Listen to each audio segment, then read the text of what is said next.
The road to Omaha begins today in Chapel Hill for maybe the most difficult and loaded regional in the country. 3-seed East Carolina knocking on the door of Omaha for years against 2-seed Tennessee, who's been to Omaha 3 of the last 5 years and is red hot.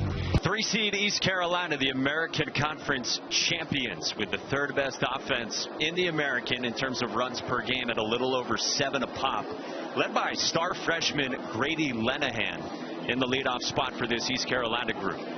Going up against a veteran left-hander, senior from Woburn, Massachusetts for the Vols, Evan Blanco, first year with Tennessee after transferring in from Virginia, and Ben, he's pitched on big stages. Yes, he has. I mean, the experience is the biggest factor for him. I mean, you think about what he has done. He's pitched in the College World Series, Super Regionals, all with Virginia. 3 years at Virginia, and I tell you what, he was outstanding. Now, maybe last year not quite as good as he was in his sophomore year. He was nicked up with injury a little bit last year, but I tell you what, typically a strike thrower and a guy that's got a slow heartbeat because of all the big moments he's been in. And those are the reasons why his head coach, Josh Elander, decided to go with Evan Blanco and not Tegan Coons, projected first-rounder and Coons ace of the staff. Coons can go tomorrow, but Blanco's going to get it started against this East Carolina team. Man, what a regional this is. The 1-seed North Carolina, certainly national championship caliber club. 2-seed Tennessee, Omaha mainstays recently. East Carolina, wonderful program. Really good 4-seed at VCU. Evan Blanco deals strike one, and away we go on a gorgeous day in Chapel Hill. Well, these first innings are so important, especially for the pitchers, to be able to kind of calm down, slow their heartbeat down a little bit, and get off to a good start. It's all about stacking a 0 in the first inning. Lenahan lines one into left, and Blaine Brown makes the catch on a sinking line drive. 76 degrees. It's a light breeze. Our people say 5 miles an hour. It's not super humid. It's going to be great. We couldn't have ordered a better day than this. I mean, this is absolutely outstanding weather. So one away for Blanco on a hard hit ball at 95 off the bat from Grady Lenahan. And now here's one of the great stories on the East Carolina team. Walk-on turned star Jack Herring. Senior from Atlanta, was second team all-conference in the American. Team leader in OPS and RBIs, tied for first in home runs. His OBP is .498, second best in the conference. A couple years at Division II Rollins College, late surge in his season last year, and a leader who has produced all season this year. Just misses down. 2-0 from a strike thrower in Evan Blanco. See the numbers last year in part-time duty for Jack Herring, who has really guided this offense in many ways this season. Now we got time called here. Evan Blanco's looking into the Tennessee dugout. Well, something's wrong with his, looked like his wristwatch. I think he's getting the pitch display linked up.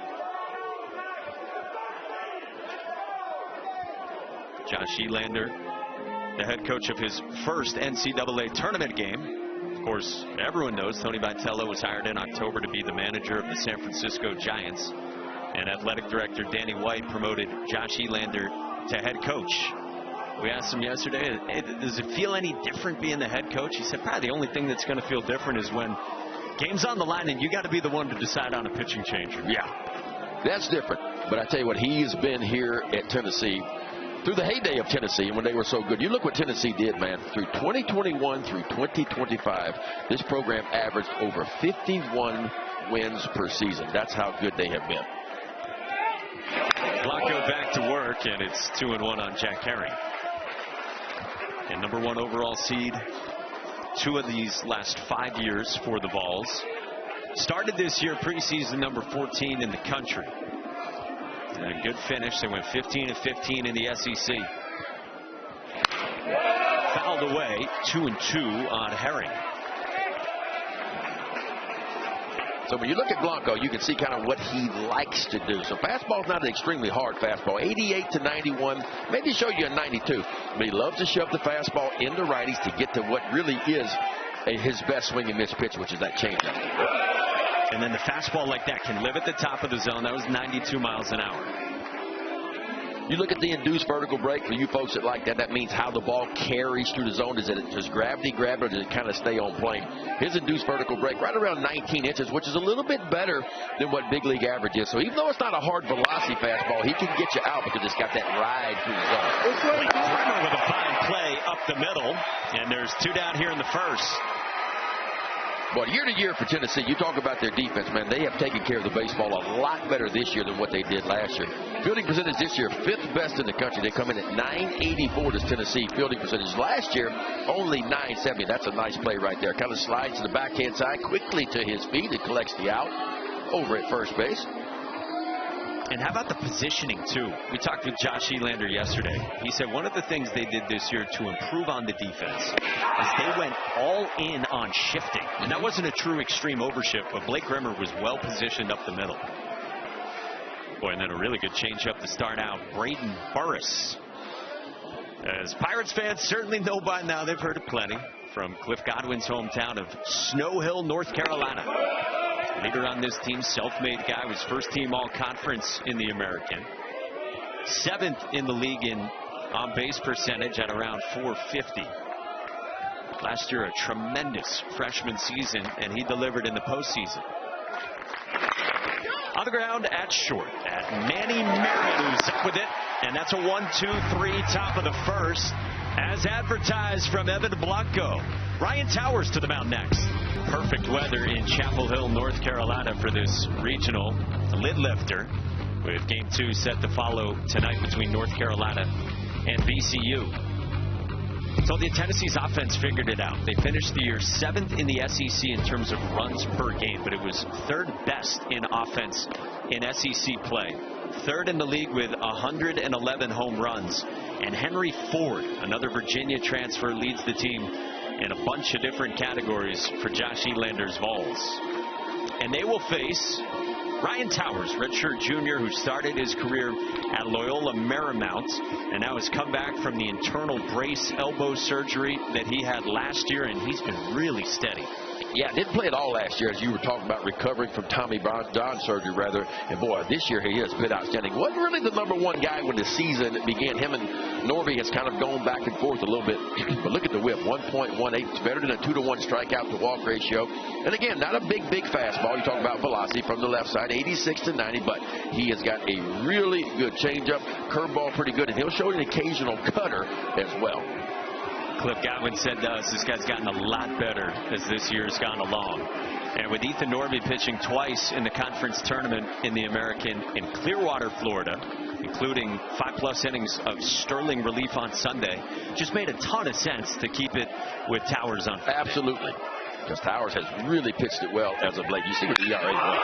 Garrett Wright goes first pitch swinging, deep left field, and at the wall, it's caught by Davin Whitaker. What a play by Whitaker. Boy, Garrett Wright just ambushes the first pitch he sees. Looked like an elevated fastball. And Whitaker out in left field, drew a bead on it from the beginning, man. I mean, right up against the wall he goes. Watch this move right here. Really good drop step, and I mean right up against the wall in left center field. All right, I guess we're off and moving now. Hey, now. 105 off the bat of Garrett Wright on the first pitch he saw. And a great play by Davin Whitaker, who made a great catch Sunday in the 9th inning in the title game against UTSA. He says, thank you very much, says Ryan Towers.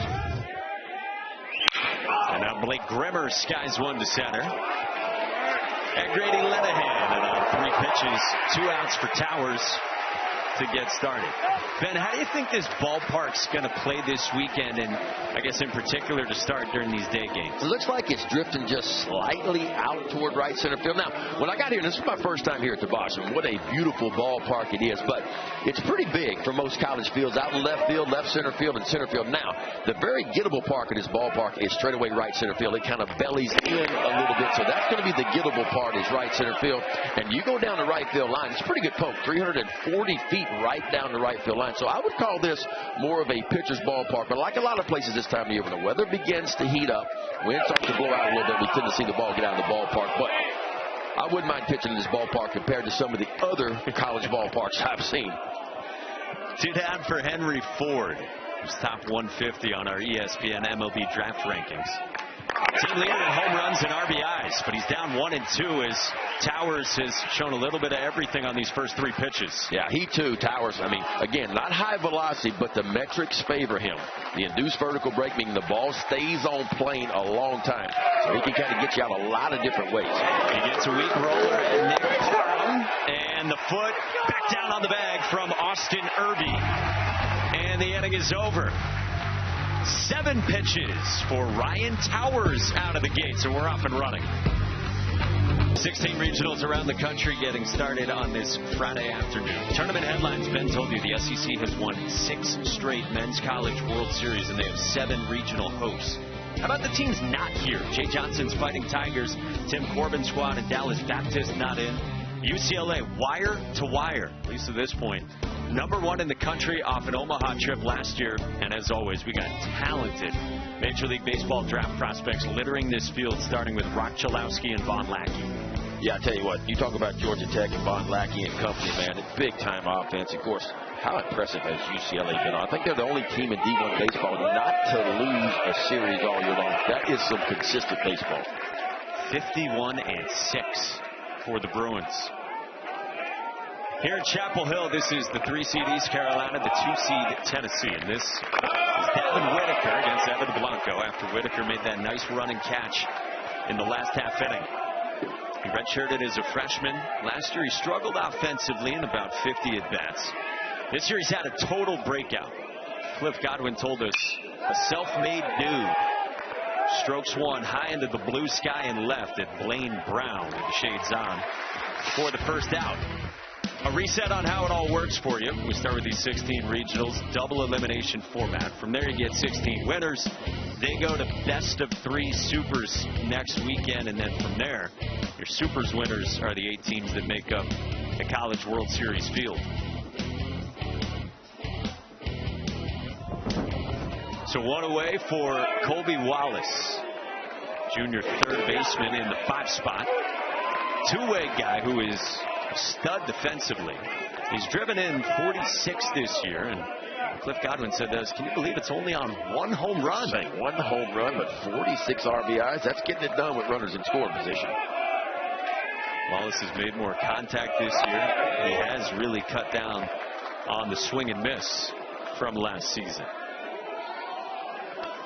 And if East Carolina gets base runners aboard, they can do some things offensively. That's another reason why Evan Blanco was a good fit to get this start for Josh Elander.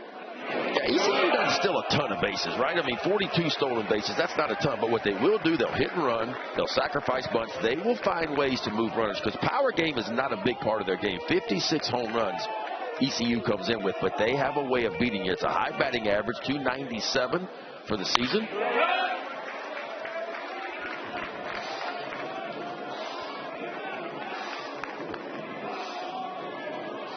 Tennessee rolling with the vet in Blanco. Yeah, you look at Blanco, you think of consistency. 11 of his 15 starts this year, 3 earned runs or less. That is outstanding. 2-2 gets Chase with the changeup and a strikeout. The first one for Evan Blanco, who's retired all 5. Yeah, and that changeup has got big time swing and miss from Blanco. I mean, his changeup has swung and missed 48% of the time. If you look at the average D1 changeup, it's swung and missed about 33% of the time to kind of give you an idea. And again, he makes it good because of the fastball command and being able to shove the fastball inside his speed bats up to get to his best pitch, which is that changeup. Throughout his career, from Virginia to Rocky Top, he's generated a ton of chase and, like you said, a ton of swing and miss on it through. Just misses with the fastball down to start out to the sophomore DH in the 6th spot, Michael Kalenic. This guy's got a lot of pop. He is second on the team in average exit velocity. You see in the opportunities that he's had, not necessarily an everyday guy, but he's been productive for Cliff Godwin and company. Cliff Godwin was telling us Kalenic is actually tremendous off the bench. That to the point where he's joked with Kalenic, hey, maybe I just won't write your name fully into the lineup and we'll just envision that you're coming off the bench. Try to give you an opener role, then we'll get you in as a follower. The job Cliff Godwin has done. And again, he told us he's as proud of this team as any he's had in his dozen seasons in Greenville. Dotted fastball, and it's 2-2 from Blanco. Well, Cliff Godwin, 11 full seasons, 10 NCAA appearances. That's strong. That's getting it done. And you talk about some talent. They get some talent in the ECU. 2-2 is outside a full count on Kalinic. Yeah, 8 straight. One of just 7 teams in the country that have been to 8 straight regionals. You also have North Carolina among those 7 teams who have done it 8 straight. 3-2 pitch. Sawed-off foul.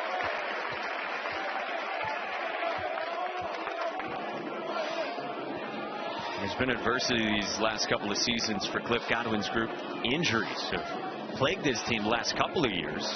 Cliff Godwin thought last year was as bad as it could get injury-wise, and he told us this year has been even worse. But you know what he's done through it all? We got to visit with him yesterday. Never made an excuse one time. Never once said, oh, woe is me. He said, hey, it's kind of next man mentality. He's like, hey, we hate to lose those guys. That's 2 weekend starters and our closer we lost this year. But yet you look at what they did overall, man. They still pitch good. It was the #1 pitching staff in the American Athletic Conference. They did a really nice job. And still, with all the injuries, they have an above-average pitching staff. Up the ladder from Blanco on the 8th pitch to put away Michael Kalinic. Couple Ks in the inning. And Evan Blanco 6 up, 6 down. Yeah, Evan Blanco reaches back for a little extra right here. How about a 4-seamer up and in? The balls are off the field and looking for the first run of the game. 38 wins for Tennessee. We told you 15-15 in the SEC. A couple games in Hoover at the SEC tournament. And amazingly, 5 straight 100 home run seasons. Only team to ever do that in the history of the Southeastern Conference. Amazing. And we talked about their start in SEC play, man. They only won 1 of their first 4 conference weekends, but then turned it up. Won 4 of their final 6. And that's when that offense started to come. Different pieces emerged in the lineup. Like this guy, Trent Grinlinger, who skies one to left. Davin Whitaker's over toward the line. And Grinlinger just got under it. 1 away.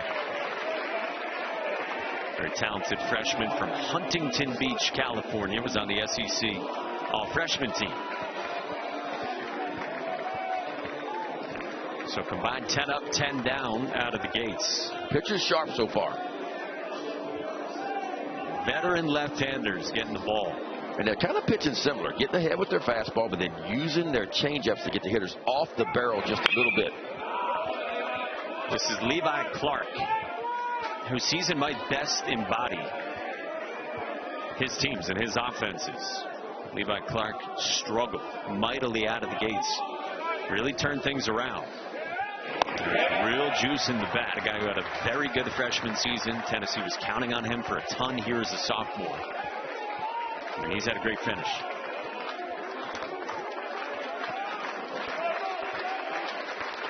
Ryan Towers with his customary pre-pitch move on the mound. Clark pops one up into right. And Jack Herring. And 4 fly ball outs so far for Towers. Hey, NCAA regional coverage for all 16 sites continues tomorrow on ESPN Plus and the ESPN app. You can go to ncaa.com, which is your home for all 90 NCAA championships. Well, Ryan Towers as advertised too. He's got 2 outs here. And a nice cheer from Vol Nation for this guy, Reese Chapman, making his return from a facial fracture. C-flap on. It's the right side of the face for Reese Chapman, who last Monday at the SEC tournament in Hoover during practice took a line drive off the face. It broke what is called the zygomatic arch in his face, kind of like the cheekbone. Yeah. And he's back. Bounces into the shift at Braden Forrest, and the inning is over. 7-pitch inning again for Ryan Towers. We're scoreless through 2. 36 NCAA regional appearances for East Carolina. That's the most ever of any program that has not yet been to Omaha and the Men's College World Series. A 36th here for this group that has endured so much and has been to 7 super regionals, including 3 of the last 6 seasons. And Ben, you saw them a few years ago against Vandy when they were close. Yeah, they gave Vanderbilt everything they wanted a few years. That's when Vanderbilt had Kumar Rocker and Jack Leiter going 1 and 2. You talk about a tough combination to deal with. I think the first game 1-0, the second game 3-1. ECU has been really close over the years, making it to Omaha, but still looking for that first trip. Knocking on the door. They got 7, 8, and 9 here in the third against Evan Blanco, starting with the sophomore first baseman Austin Irby. He had an outstanding freshman season last year with an OPS near 950. Popped a dozen home runs, drove in 50 as a freshman. Not the same productivity this year. Cliff Godwin said to us yesterday they've liked some of the swings here recently from him.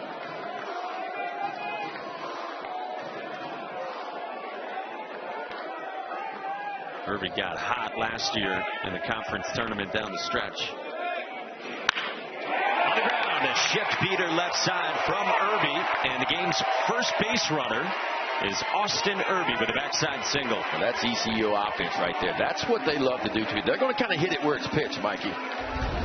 Ball working away from the outside part of the plate. Didn't try to pull it. Just let the hands go first. The barrel finds it. He finds the hole where nobody is. Pretty much straight away shortstop position. And a good start for ECU here in the top of the third. And that's exactly what Cliff Godwin said to us yesterday about Irby. He said when Irby uses the whole field, that's when he's at his best. Well, I think for both of these offenses, it's going to have to be a thought about right center field and left center field, because both of these pitchers are going to pitch backwards a little bit, meaning they're going to throw that changeup and that all-speed stuff in fastball counts a little bit. If you get out in front and start hunting fastballs against either one of these guys, they're going to make you look bad with the all-speed stuff. So the offensive approach should be, hey, let's think about staying gap to gap. If I get a little bit late on the fastball, it's okay. It goes the other way.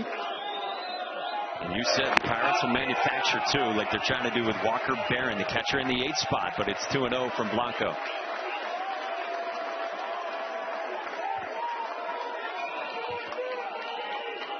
Barron, a glove first, second-year starter behind the plate.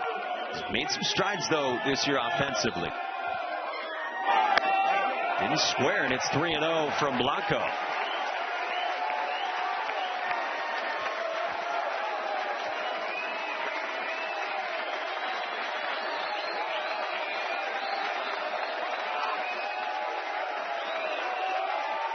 Barron pulls back and takes a strike on 3-0.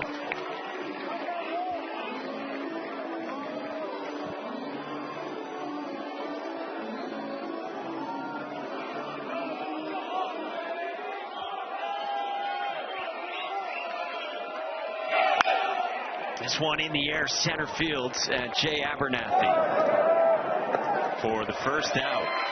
Boy, that is huge from Evan Blanco. Leadoff man on. You're 3-0 on the 8-hitter. And all the way back he comes, too, with some quality pitches to collect the first out. That's what Josh Elander said to us. He said Evan Blanco is like 30 years old. He said he's a pro, mixing and matching. And why they give him the ball today. 72nd appearance of his career, the 42nd start of Evan Blanco's career.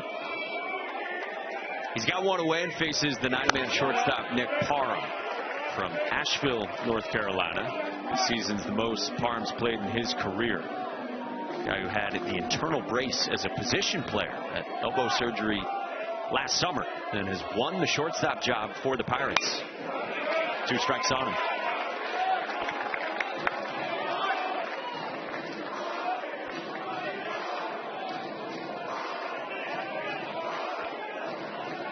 Has really grinded through injuries and earned his chance in this East Carolina program.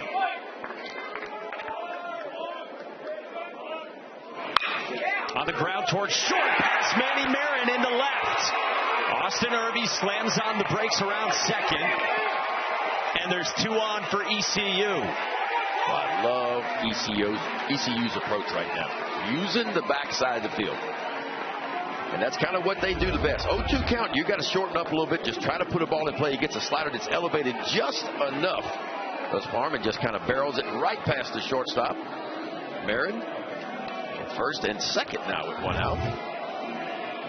Well, tough play for Manny Marin going to his right, but he didn't miss that by much. Came off the bat at A tick under 100 miles an hour from Parham. And now back to the top for Grady Lenahan. Swings through the changeup. You see Grady Lenahan's wearing the full shield on the helmet.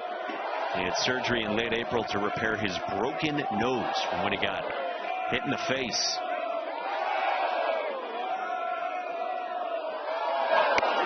Two change-ups to start from Blanco, second time through. And I mean, perfectly placed, too, by Blanco around the outside part of the plate. Little circle change, loves to turn it over, kind of run it down away from the right-handed hitters. And now Cliff Godwin will take an offensive timeout here and chat with Lenahan. Lenahan's been a good hitter, runners in scoring position in these big moments. Hit 328.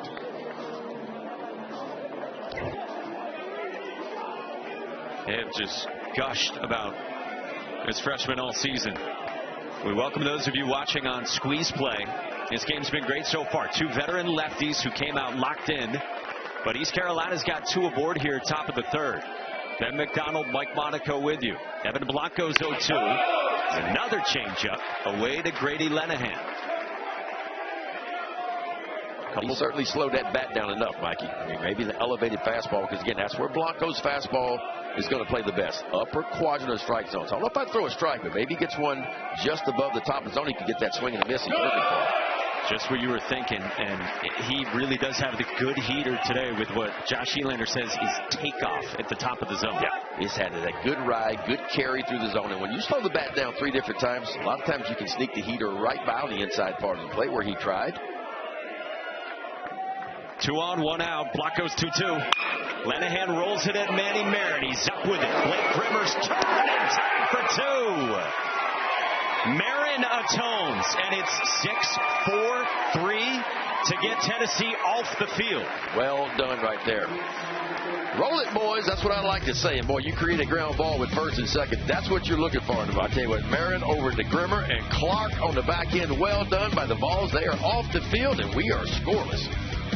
Top 8 national seeds across the country this year. We told you about UCLA.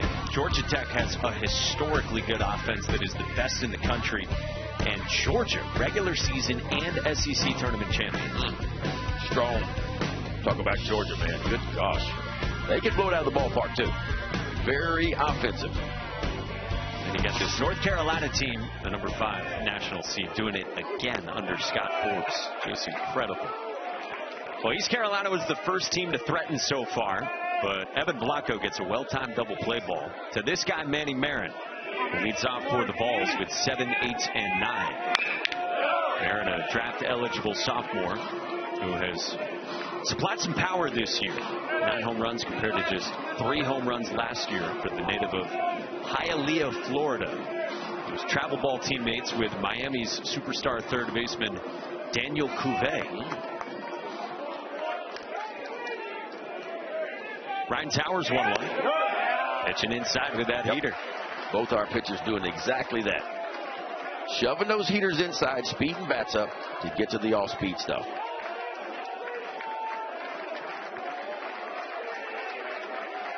Towers 1-2.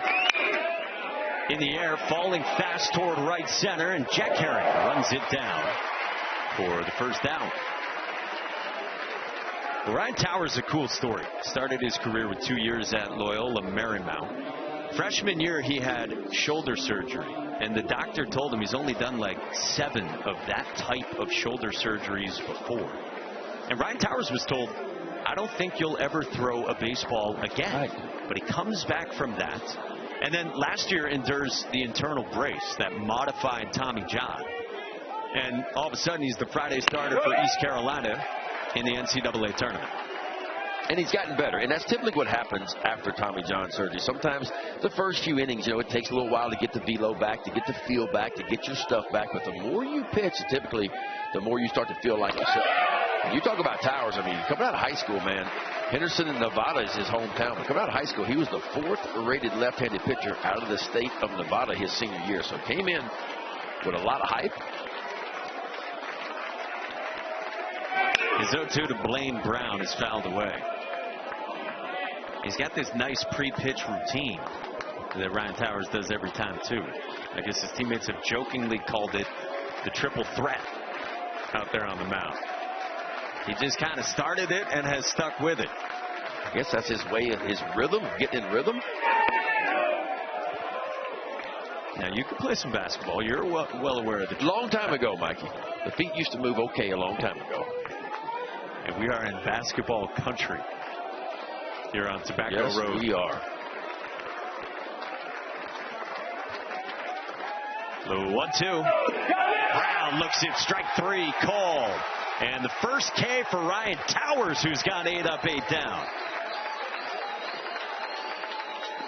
Slow the bat down, couple breaking balls, couple changeup, then takes that 4-seamer, just rips it right to the inner third of the plate for Ryan Towers. His first strikeout, and it is looking of the day.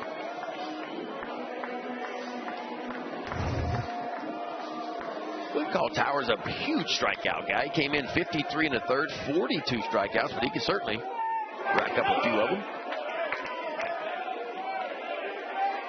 And now he faces the 9-man Jay Abernathy. He is filling up the strike zone as Towers. Abernathy, the speedy center fielder out of Georgia. Real good defender, and he can really run if he gets aboard. Entered last year on Rocky Top as a freshman that had huge expectations. Yeah, this Tennessee offense, not a huge stolen base team, only 39 of them on the year. You mentioned about Abernathy. When he gets on, he starts the wheels in motion for Tennessee.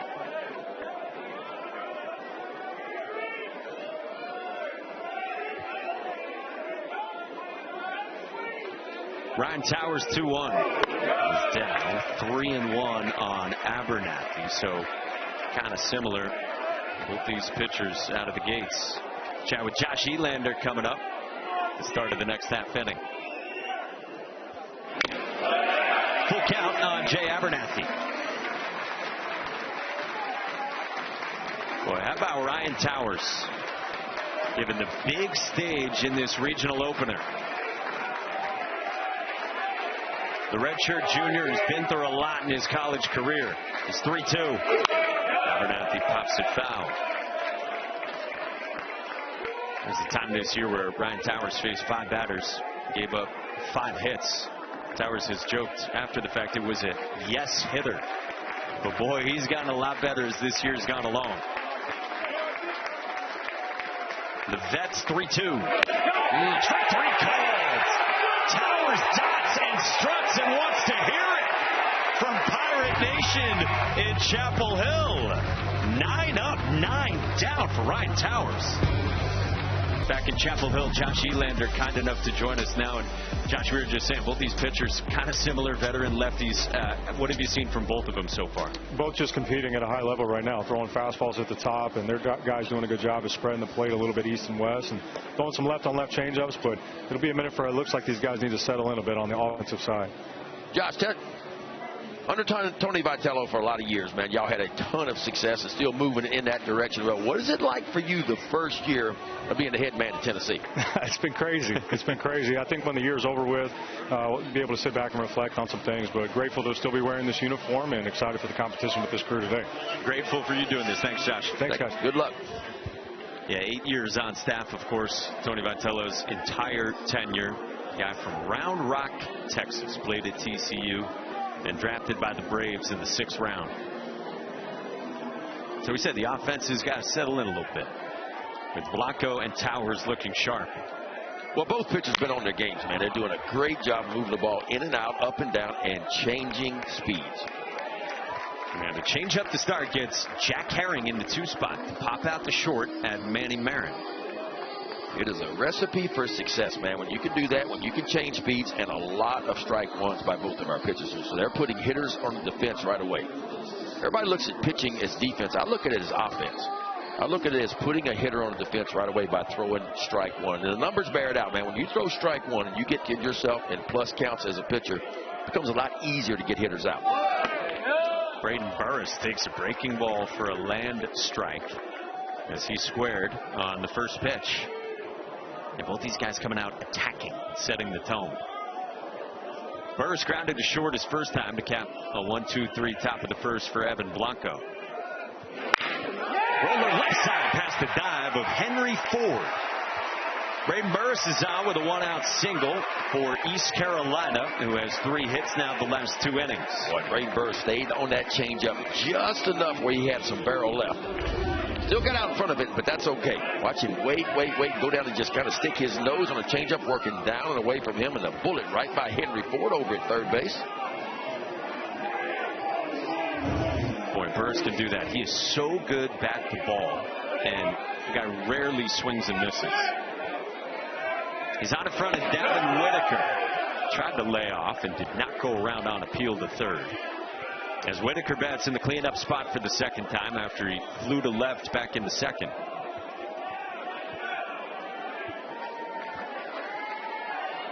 Davin Whitaker went out, played summer ball, and had a great summer. Guy who Cliff Godwin says is about all the right things. He's got some juice in the bat, too. And this fine catch earlier in this game at the bottom of the first against Garrett Wright. Yeah, going hard toward that left center field gap and right up against the wall, just kind of reels it in. Well, these teams can play a little defense now.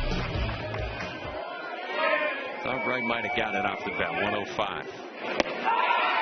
Good swing and miss offering from Blanco, and it's 1-2.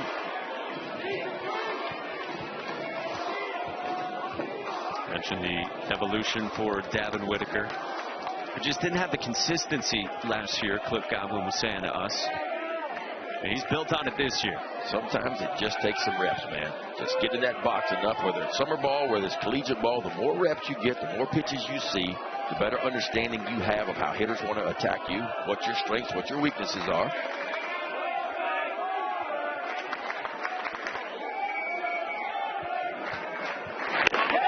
Just off the edge at 92. One of the best fastballs of the day by Blanco so far, velocity-wise. Blanco pitched on short rest in Hoover at the SEC tournament. Tegan Coons has had some extra rest. Coons will get an extra day with Blanco starting here in the first game. 2-2. Whitaker lays off. Really good takes by Whitaker there. Yeah, Blanco only threw 57 pitches his last time out. He went 3 innings, gave up 5 runs, struck out 3 and walked 1. That was Tennessee's second game there in Hoover.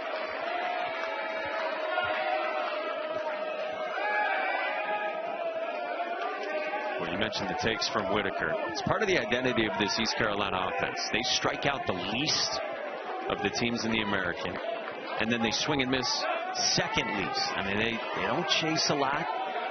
They do a good job in discipline and battling. 3-2 count out and missed as Blanco puts away Whitaker for out number 2 in the 4th. But because of Blanco and the way his fastball plays from an analytical world, you're going to see a lot of swings just like that. Even though it's not high velocity, he'll show you a 92 every now and then, but it's going to be right around 90, 91. But it's got that carry through the zone, so you'll see a lot of swings just underneath the baseball like you just saw. Third strikeout of the day for Blanco. Yeah, there was a time for Evan Blanco at Virginia where the recipe was work his fastball down in the zone. And he's had a lot of success with that. But, boy, seeing the way that it can really play up here today. Yeah. 2 out for Colby Wallace, who squares and takes ball 1. Those high spin rate fastballs can play both at the top of the zone and be really good, and it can play at the bottom of the zone because hitters think it's going to drop below the bottom of the zone. It just kind of holds its plane. But he likes to pitch up, and the reason why he likes to pitch up is because the breaking ball behind it, it sets up the breaking ball and the changeup behind it as well.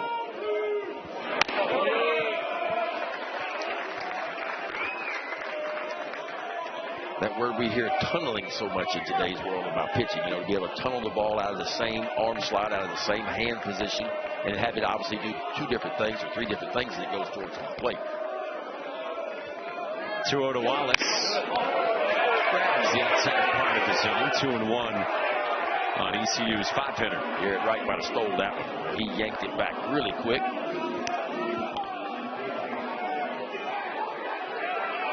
Cliff Godwin getting his steps in today. He is pacing that third base box. 2-1. Breaking ball missed. Yeah, he's got places to be.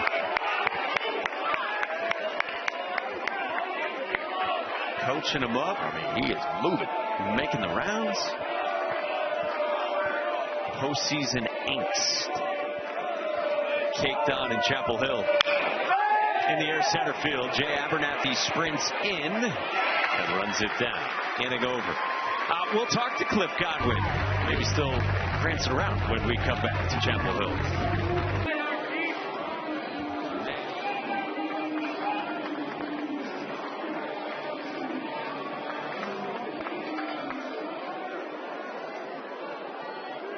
It's all to injuries out for the year. Garrett right in the air to center. Grady Lenahan for the first out for Ryan Towers. There's not many programs out there that can lose your number 2 weekend rotation guy, your number 3, and your closer, and yet still find a way to get to the NCAA tournament. Normally when that happens, your season's pretty much over.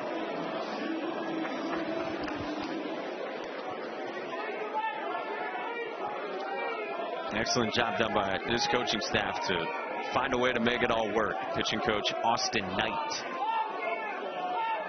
Here's Blake Grimmer. First pitch swinging. Grimmer launches to right. Herring's back at the wall, and it is gone.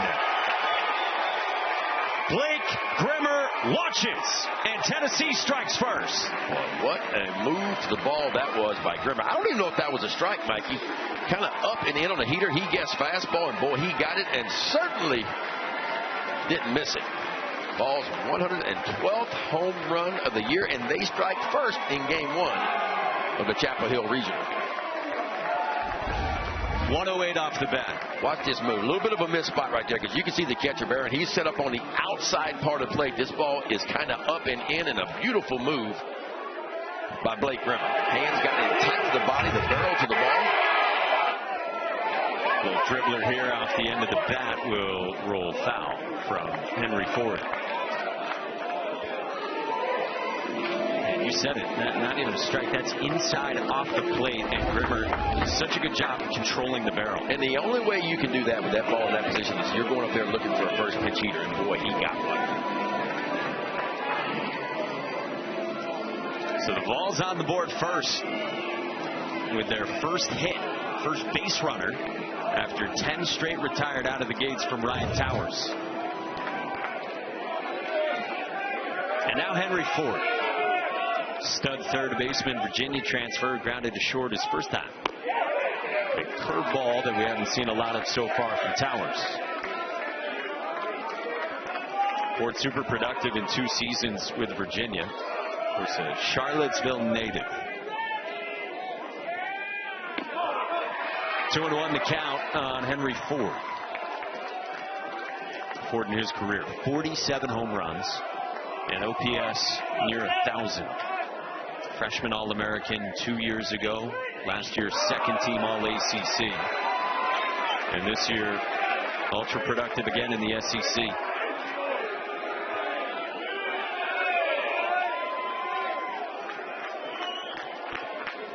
Boy, careful here. 3-1.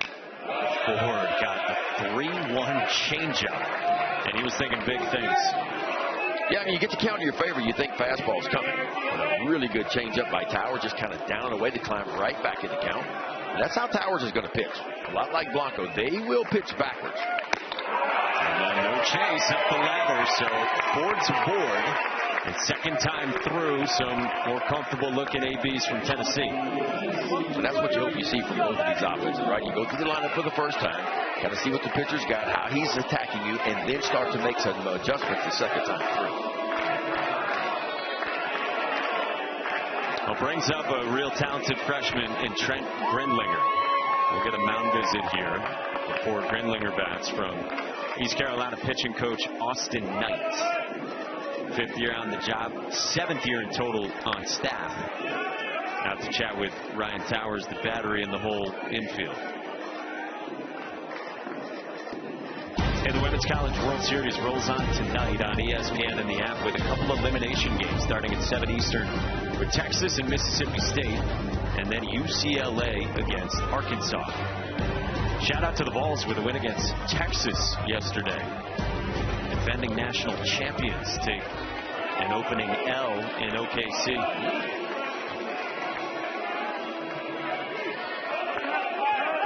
All right, 38 pitches deep for Towers. Second time through the order. And the first blemishes on his afternoon. Faces Grindlinger. Josh Elander said this. Everything just seems slow for Trent Grindlinger, who really first burst onto the scene right around the start of April when Stone Lawless had that facial fracture at Vandy. Grindlinger delivered. And that's a big compliment to say that about a freshman. The game is slow. Because typically it's not till your sophomore or maybe your junior year the game begins to slow down a little bit.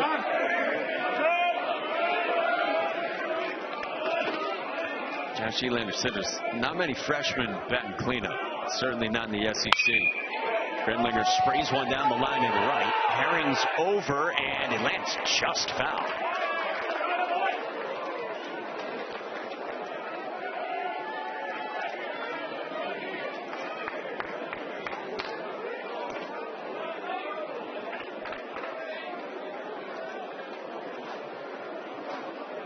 Big spot in this game for Ryan Towers. Second time through the Tennessee lineup after the Grimmer home run, trying to stabilize here. Well, you mentioned the curveball. We haven't seen many of the curveballs yet. I mean, typically he throws his curveball, does Towers, about 14% of the time. But maybe he kind of saved that pitch for the second time or third time. Ideally for a pitcher, man, if you can get through the first time through lineup just kind of showing fastball, change up like he did, and maybe you save something for the second and the third time, something different. And you get yourself in a bind, you got to empty the tank. I mean, whatever it takes to get out of an inning. Towers has been pretty much cruising before the fourth inning here.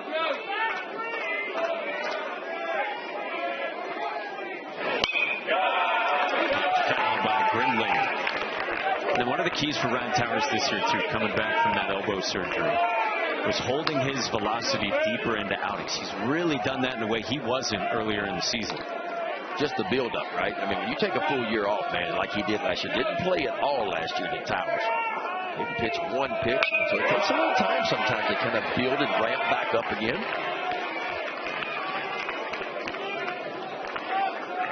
And that heater right there at 89 from Towers. And he can give you some length. You look at some of his outings this year, he struck out 10, only walked 1 in 7 innings, 105 pitches. That was against Memphis back on May 1st.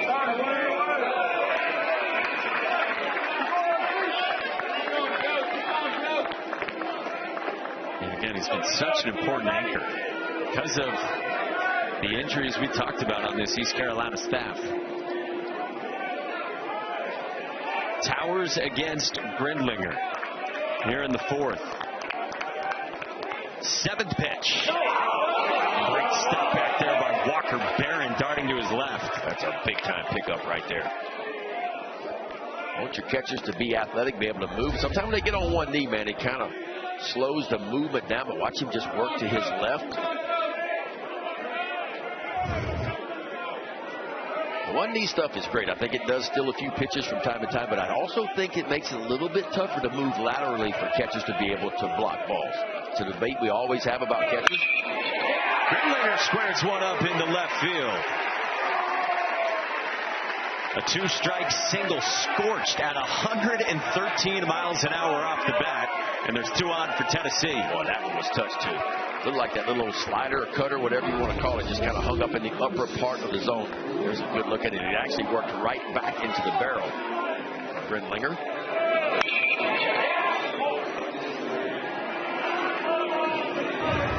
That's exactly what Josh Elander said to us yesterday. You look up, and there's 113s and 114s from Trent Grindlinger in terms of exit velo. And now Levi Clark pops one up in foul ground toward the ECU dugout. And on top of it, looks like to me that Tennessee offense making some adjustments. They kind of sitting back a little bit, thinking about using the backside of the field because they've been getting so many changeups by Towers.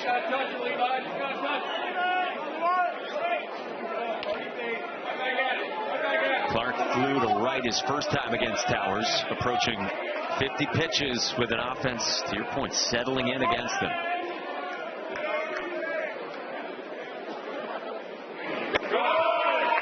One from Towers to Clark. Well, Towers has been really good in these moments, too. You talk about runners in scoring position for him. I mean, opponents hit 224 off of him overall. That's a really good number, but it goes down to 171 when runners get in scoring position. So he's able to typically elevate his game in the red zone type offense moments.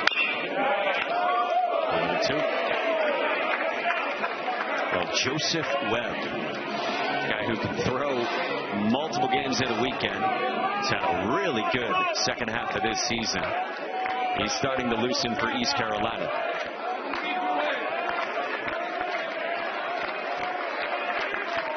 1-2 to Clark. Chopper to third. Wallace to the bag. Strong arm to throw the tag.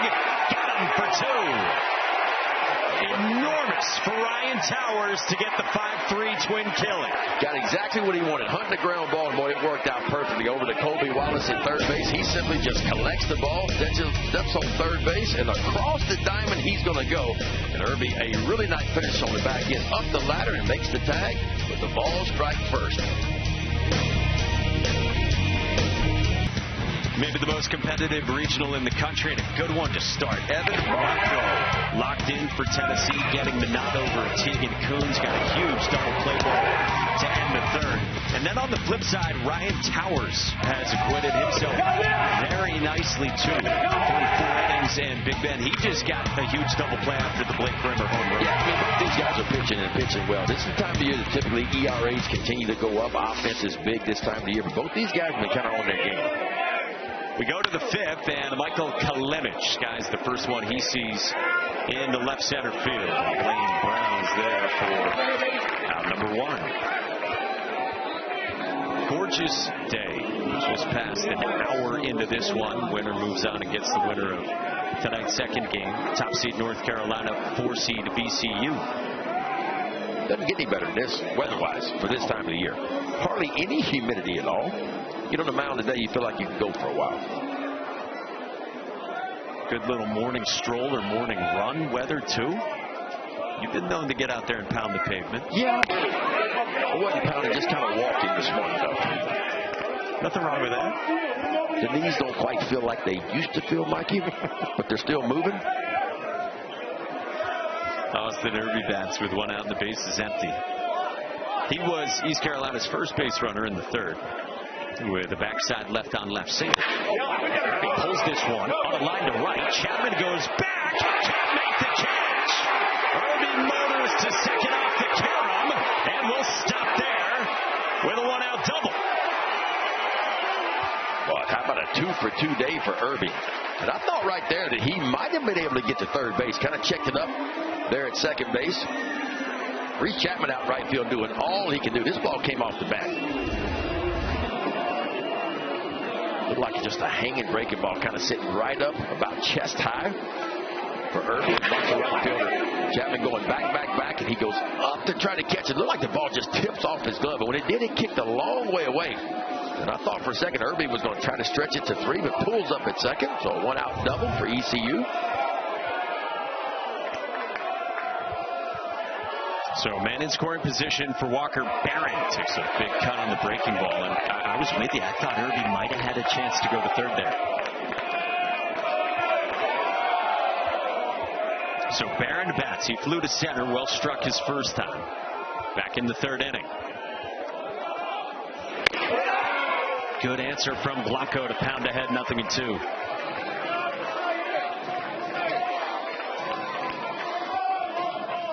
Heater in. If he stays what he's normally been doing, Blanco, he likes that changeup kind of down and away. His 0-2. Instead of fastball up. Now, what do you think sets up off of it? I still think his changeup has been his best pitch, yeah. But like Tennessee, ECU's trying to make some adjustments too.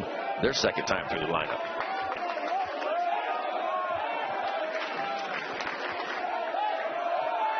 Blanco's 1-2. Barron pokes one in the air to right. It sends Chapman back to make the catch for the second out. Irby tags and moves up 90 and is at third, but 2 away for the 9-man Nick Parham. But I tell you what, if Irby could have gotten and made a triple out of that on that base hit, that would have been obviously the tying run on that sacrifice fly. But instead, he moves to third base with 2 out.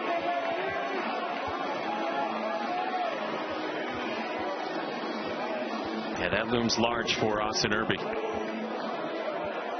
So now Blanco can go out of the windup against Nick Parham. who had a well-struck backside single his first time back in the third. Fastball dotted to start from Blanco. Well, he is just getting ahead with that fastball and starting to expand the zone. Now, Blanco came in 232 opponent's batting average, which is outstanding, but his numbers go up in these situations. On the ground, center field, base hit, Parham. Irby scores, and we're tied in the fifth inning. Well, that's how you do it right there. And I mean, right back from whence it came, too, by Parham. Just talking about Blanco.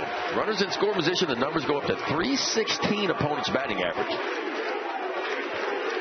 And I love, love, love where Parham hits this ball, too. I mean, not trying to do too much, just trying to get something he can handle and put bat on ball. And he sends it right back toward Blanco, an RBI single, and we are all new again. A guy who has worked his tail off in 3 years at East Carolina, beloved by his teammates, known for his glove, and Nick Parham comes through with his bat. Well, the bottom three in his lineup getting it done for ECU. Irby in the 7 hole, he's 2 for 2. Parham in the 9 hole, he is 2 for 2 as well with an RBI. He got 4 of the 5 hits for East Carolina. Now Grady Lenahan back at the top. Lenahan so far a line out to left, and then the 6-4-3 double play ball to end the third.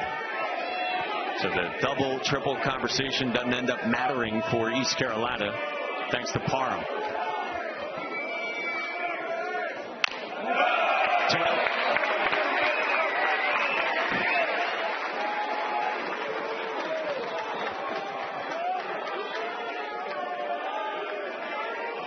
Lenahan, a big-time talent. D1 Baseball pegged him as the preseason freshman of the year in the American. Coming into this season, until they ended up on the all-freshman team in the conference, an OPS near 950. Cliff Godwin said to us yesterday, 5-tool player, and a freshman who's as intentional as any freshman that has set foot at East Carolina, and how he goes about his work. Hot shot on a hop at second. Blake Grimmer to the bag. And the inning is over. But a great answer from East Carolina. Austin Irby and Nick Parham in the bottom third of the order. We get started 2 weeks from today at the Men's College World Series, where 8 teams will try to lift the trophy. How about the SEC's success? You look at the last 10 College World Series, Ben, compared to the rest of the field. Tell you what, the SEC has dominated, man. We talked about it 6 in a row, 7 of 8, 11 out of 16 national titles won by the SEC. I think of non-SEC teams, UCLA, Georgia Tech with a great chance. Georgia Tech has already hit 3 home runs at last check. That offense is for real. Well, we've been knowing that for a while. They're up 8-2 on UIC, Illinois, Chicago, in a game that's going on right now over on ACC Network. You said we got an upset alert going on as well, huh? 4-seed Milwaukee has put up 4 runs in the first inning on Auburn. This is pulled fair down the line by Reese Chapman into the right field corner. He's on his way to second. Jack Herring's throw is not in time and offline. And Chapman's got a leadoff double to start the bottom of the 5th. Well, if you're Tennessee, that's just how you want to answer back. You got a run in the bottom of the 4th inning. ECU tied it in the top of the 5th inning. Reese Chapman comes to the plate. Boy, he gets an off-speed pitch. Trying to get it to the outside part of the plate was Towers, but it's left a little bit inside, and right into the barrel it goes of Chapman. He just laces it down the right field line. A good start for Tennessee. Leadoff double here at the bottom of the 5th. That's good to see from Chapman, who Josh Elander told us was scorching hot when he took that line drive off the face at the SEC tournament last week in Hoover. And Chapman's not batting with the mask on. We wondered if we would see the Batman mask. Josh Elander said probably in the field, but not when hitting, because it's too distracting, as you would imagine, for Chapman. Guys had a big-time senior season.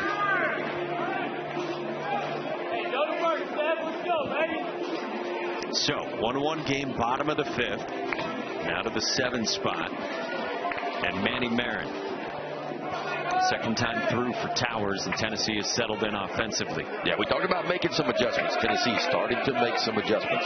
Only 30 pitches the first 3 innings for Towers. You see, it took him 20 to get through the 4th. Corners in, Marin doesn't square. He takes up ball 1.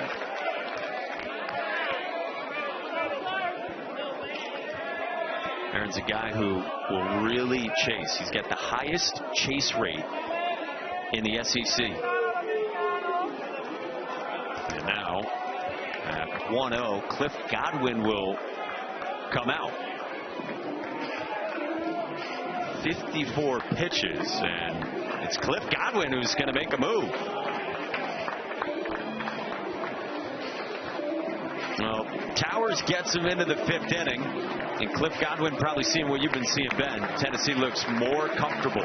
So to the bullpen for Joseph Webb next.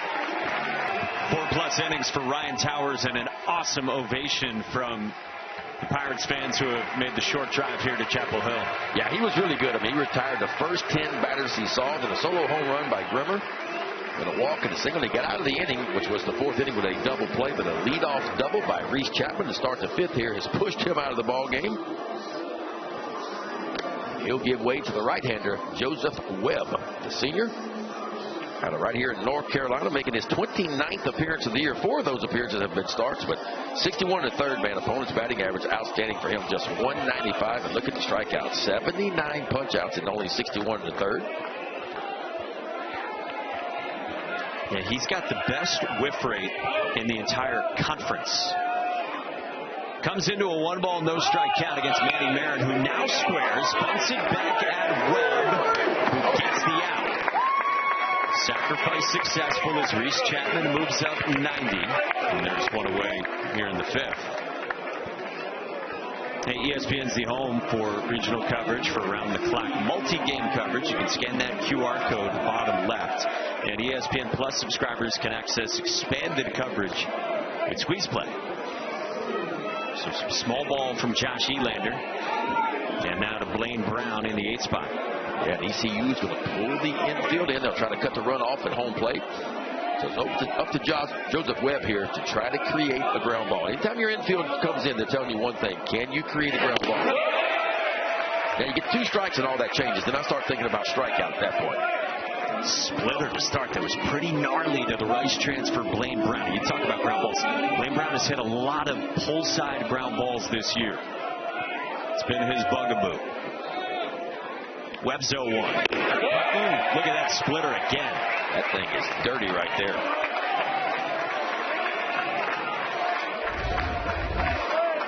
Watch this pitch. Looks just like a fastball, but instead, it's all speed, moving a little bit left to right, but a lot of downward act to it. Boy, the strikeout would go a long way right here for Joseph Webb.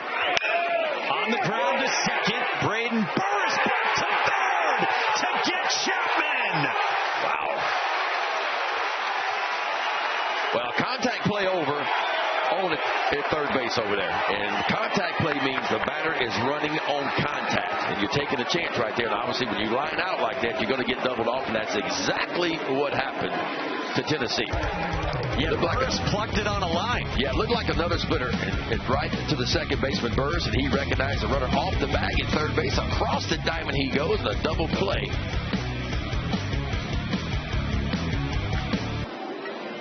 Look at this regional history since we started this format in '99. Regional winners, 93% of the time, won their first game. So that's why today is so important for these teams as 2 and 3 seeds, respectively. No doubt. Game 1s are so important. And look at even what it does. 82% of our regional winners start off 2-0. 1-1 hour score into the 6th inning. Jack Herring takes strike 1, and this was huge. Line drive. Braden Burris goes down to get it. You said contact play, and Reese Chapman doubled off. Yeah, I mean, you're taking a chance offensively, but you see it at the big league level every day. When a runner's at 3rd and 1 out, the batter at 3rd base is moving on contact. And a lot of times if it's a ground ball, because you're moving on contact, even with the infield in, you can score. That's big time. Look at Cliff Godwin. You don't think he's fired up? That's a big time effort by Joseph Webb right there. And then Ryan Towers there to greet Webb, too, with Webb picking up Towers in the 5th. This one popped up, foul ground by Herring. And what a decision by Cliff Godwin, too. I mean, Towers, you said it, 10 straight retired, and then he goes to his first team all-conference reliever for that big spot. That's a feel for the game and understanding the situation. And Cliff Godwin was kind of reading what Tennessee's offense was doing. They were having a lot better swings the second time through against Ryan Towers. So he went to the bullpen and pushing all the right buttons. Goes and gets his right-handed reliever in Joseph Webb, and it worked out perfect. Anytime you inherit a man on second and nobody out situation, you get out of it, it's a big-time effort. Jack Herring rolls out at Blake Grimmer for the first down. Well, we were talking with Cliff Godwin yesterday about the 2001 Super Regionals when his East Carolina team faced off against our buddy Chris Burke's Tennessee squad. And Cliff Godwin can tell you just about everything from that series, including himself representing the tying run in Game 2 with the Pirates down by 3 runs. He got a 1-0 changeup. He knew he was going to get cross-counted and get a changeup. And he feels like he just missed the ball that would have been a game-time home. And those are the things you never forget. I mean, they just stick with you forever.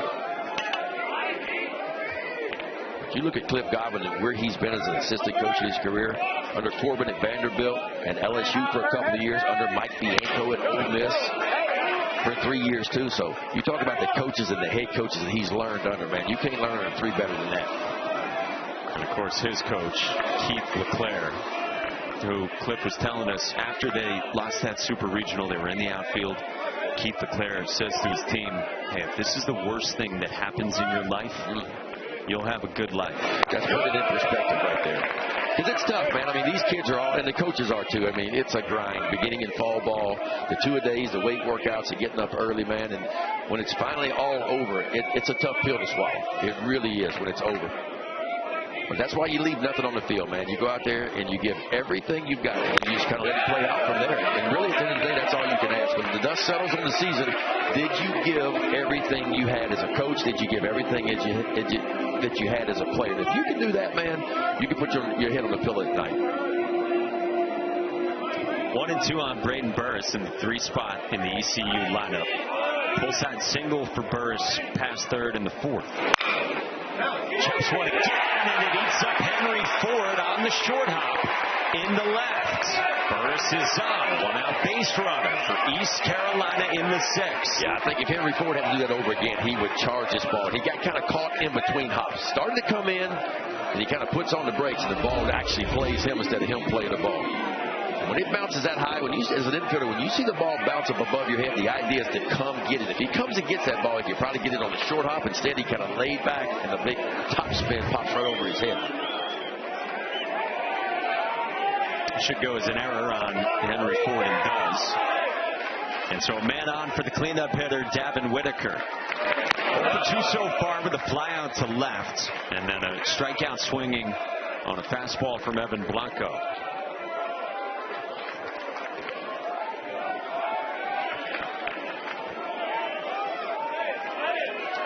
This guy top 10 in the American in OPS, on base plus slugging. He buckles there, and it's a ball and a strike from Evan Blanco. A little front door slider by Blanco. 80-plus pitches for Blanco. You knew you were going to need depth out of him today, one way or another for Tennessee. And on top of that, he's been real sharp. Caught and a miss. On the move, the throw is not in time to get Braden Burris. Manny Marin is insistent that Josh Elander should challenge this, and Josh Elander will. On the throw from Garrett Wright, who's got a real strong arm behind the plate.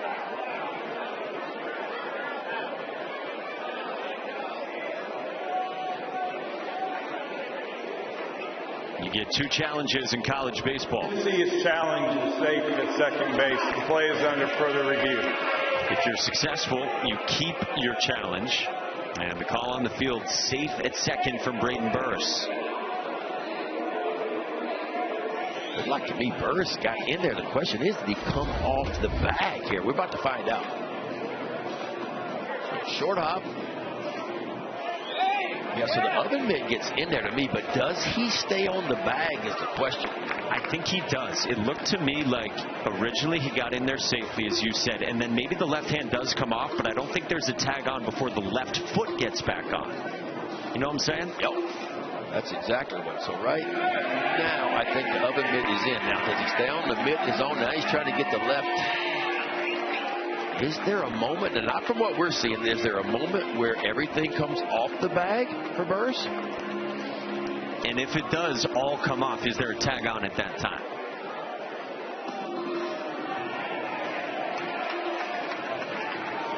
All right, it's sliding. He's off, but you can't really tell. From what we're seeing, I don't see enough to overturn this. Let's take a look at this one.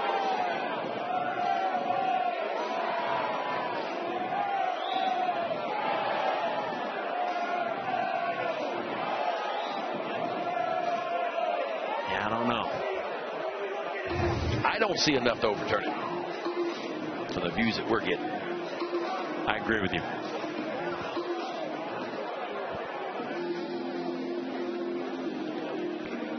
Well, this year we've got eyes on our DV Sport Replay Operations Center in Pittsburgh with 16 regional sites. You can see on the right side of their view, looking at that view of our game and our play here at second. A lot of TV screens in there. Yeah. Wear your blue light glasses.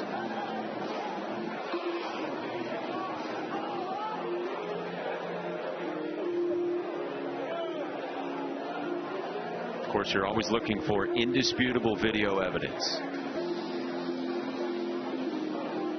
Another look at this view of Burris. I think what's clear is Burris does get his left hand in there first. Like, I think he is right there before the tag is made. The only question is, does any part of the body come off the bag as the tag is still being applied by Barron, the shortstop? I don't think we've seen anything conclusive. Left hand is on. Left hand is on. It might come off there. But see, we just can't see the tag, and you can't see the left foot from that angle. And again, the longer this goes, the less confident you feel that there is conclusive evidence. So I think at worst this is going to stand.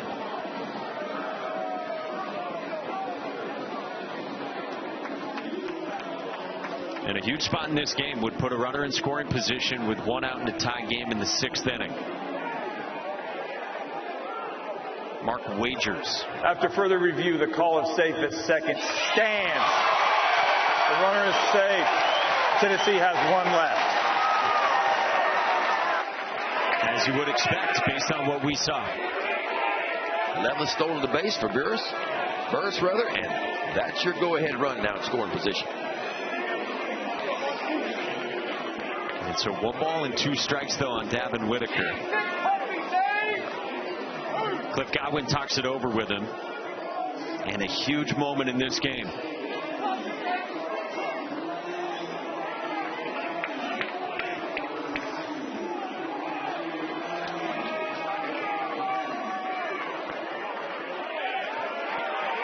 Day 1 action on the road to Omaha from Chapel Hill.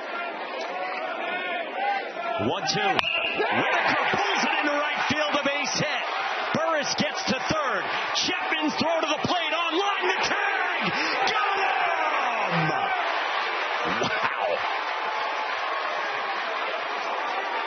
Wow. Boy, Reese Chapman out in right field just absolutely unleashes one towards home plate.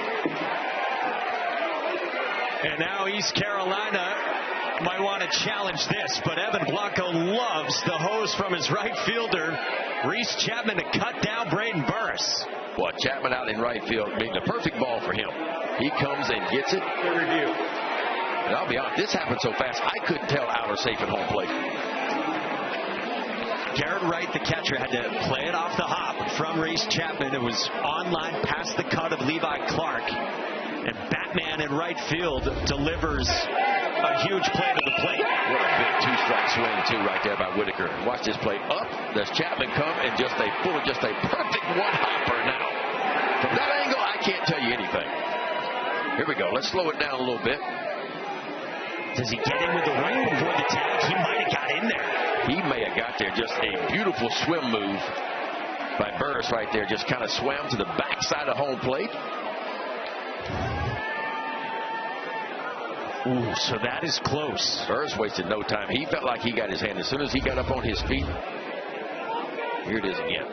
But again, is there anything conclusive? Boy, look how he pulls the left side away from the tag. I don't think that angle will be able to tell you conclusively if the tag was on or not. Try this. This might be the best look.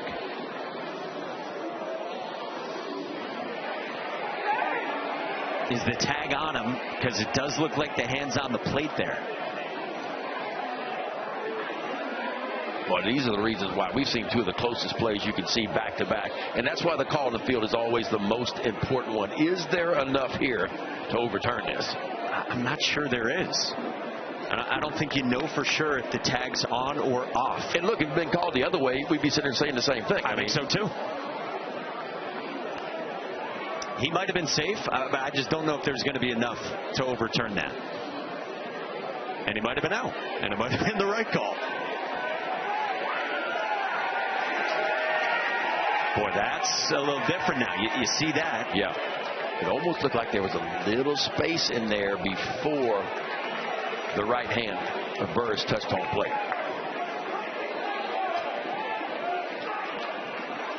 Boy, I think that's the most compelling look you can have if you're Cliff Godwin or these East Carolina fans here in Chapel Hill.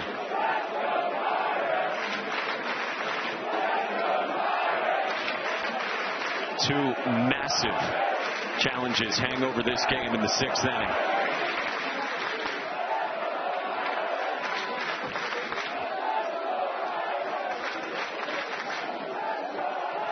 Again, you see top left of your screen, call on the field was out at home. Is there enough to overturn? Cliff Godwin had that windmill going too the whole time. He was going to force Tennessee to be perfect, and they might have been perfect on that play.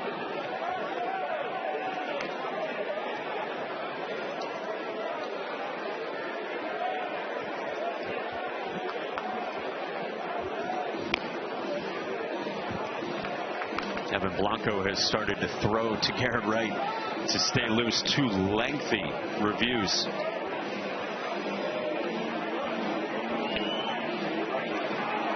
And the decision is in.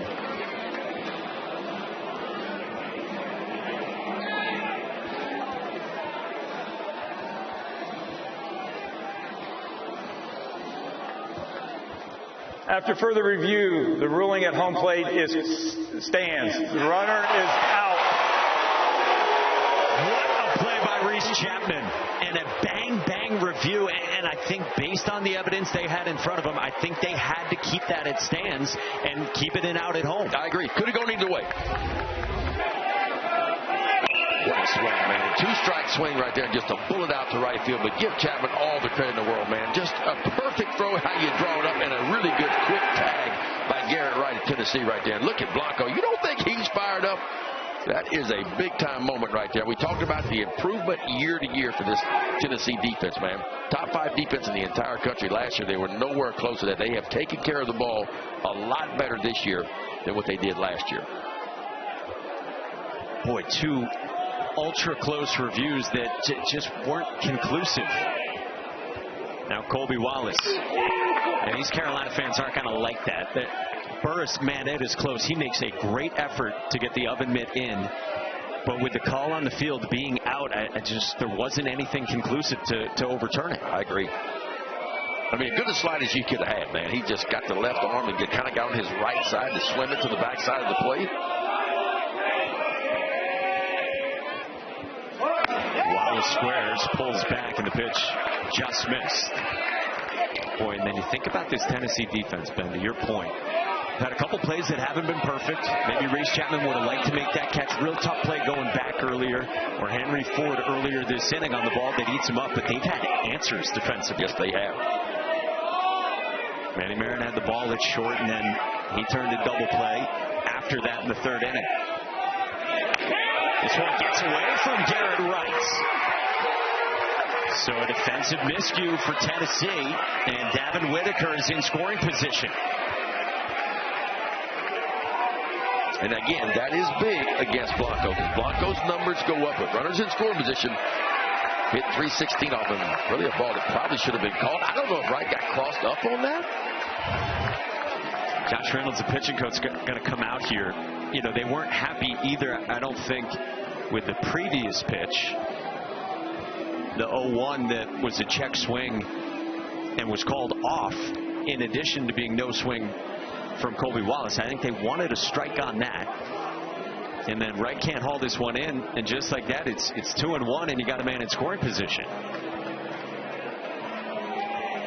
Well, 86 pitches. So Brandon Arvidsson is up for Tennessee.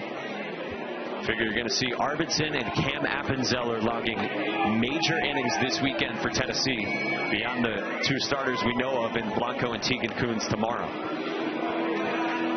ECU so far today, 2 for 4 with runners in score position. Tennessee 0 for 2 so far today. Man at second is Davin Whitaker with 2 outs in a tie game in the 6th. The 2-1. Bartlett swings through it. How about the trust in that pitch with the changeup from Blanco? Well, we talked about his changeup. And when he's gotten himself in trouble, that's kind of what he's done. He's gone to that changeup, fading it down and away to the right-handers. The thing is, if you look for the changeup off of Blanco, he can get the heater by you. We've seen that today as well. 2-2.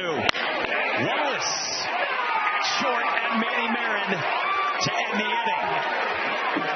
East Carolina threatens, but Reese Chapman comes up large, and it's a 1-1 game.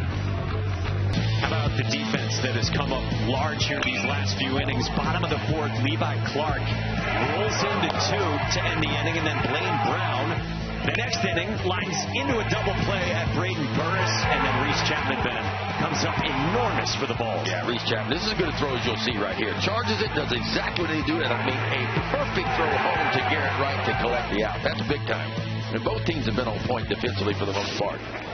When you get to the postseason, that's what you got to have. You got to be clean on defense, because these offenses that make it to the field of 64, normally they're very good. You give them extra opportunities, and I tell you what, they'll make you pay for them. So we go to the bottom of the 6th inning. Josh Elander's 9-1 and 2 hitters come up against first-team all-conference reliever Joe Webb. With Ben McDonald and our entire crew behind the scenes, Mike Monaco with you from Boshemer Stadium in Chapel Hill. Abernathy rolls it at Austin Irby, and there is 1 away. Hey, ESPN's the home of MLB.tv. You can stream every out-of-market game live or on demand using the ESPN app. Blackout and other restrictions apply. For more info, you can go to ESPN.com/MLB.tv. So 1 away, and the lineup turns over for Tennessee. Back to the top for Garrett Wright. 2 flyouts, 1 to left, 1 to center, but they've come off his bat at 105 and 106.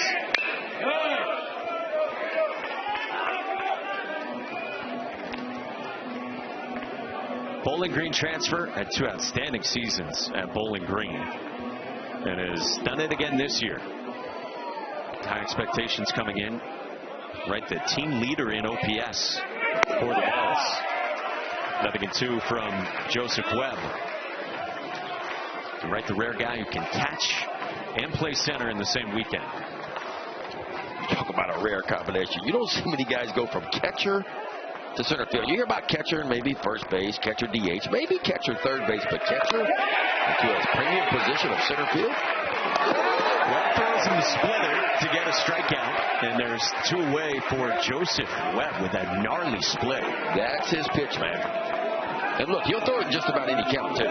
It almost feels like just watching him and what they told me about him is like he's got one that he can kind of land for a strike, and he's got another one when he gets ahead with 2 strikes to finish it with. So it's the best whiff rate in the American for a guy who, as Cliff Godwin said to us yesterday, was not even remotely close to good to start this season. There's one he lands. Yeah, that's the one what I call just kind of get me over pitch. It's more of just a straight change when guys are looking for fastball, and then he'll just kind of amp it up with 2 strikes to get the swing and miss that you're talking about. Blake Grimmer popped the home run pull side his last time in the 4th. And so Webb, who got off to a real shaky start to the season, Cliff Godwin said to us, got in the zone. It was more strikes, and then the splitter played a big part of it. And then fastball command working in or out.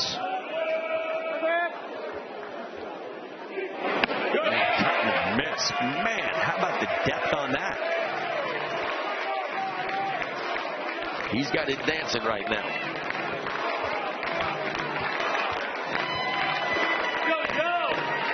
Guy who dreamt of pitching for East Carolina. His 1-2. Grimmer gets a piece of it. I mean, as you would say, spin him if you got him. Spin him if you got him. Split him if you got him. Man, starting to gently pick up a little bit more. Like pushing slightly out toward right center field. This park plays large, especially at night. Can fly during the day. Swing and a miss. Joe Webb's fired up. That's big time right there. That's about as dirty as a Bourbon Street martini right there. Back-to-back strikeouts by Joseph Webb. Check out this pitch here. It looks like the heater out of the hand. And watch this ball just disappear and fade down and away. So back-to-back punch-outs. We are still all square, one apiece. Back in Chapel Hill at the Bosch, our game summary as we go to the 7th inning. Ryan Towers and Evan Blanco have been sharp. Towers departed the game in the 5th inning, and Joe Webb's been great since he came on. And Evan Blanco pitching deep into this game for Tennessee. His 3rd time through the order. Starts with 6, 7, and 8 for East Carolina and Michael Kalinich, who takes for strike 1 to start.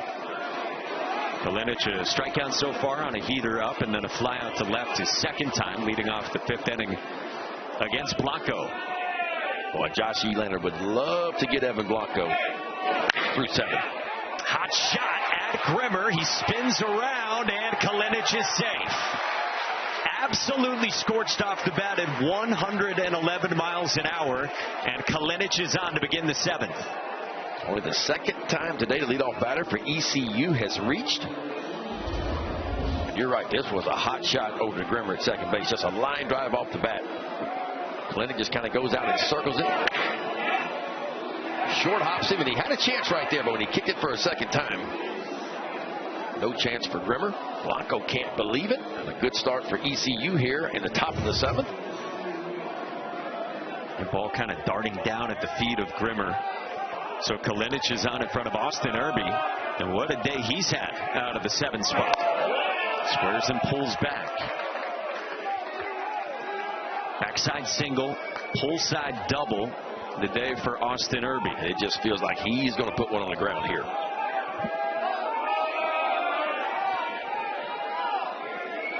Henry Ford creeps in at 3rd.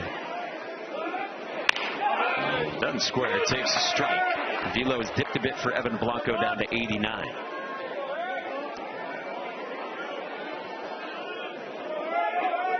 As you said, Evan Blanco trying to get through 7 for a Tennessee pitching staff that has had a shaky bullpen all season.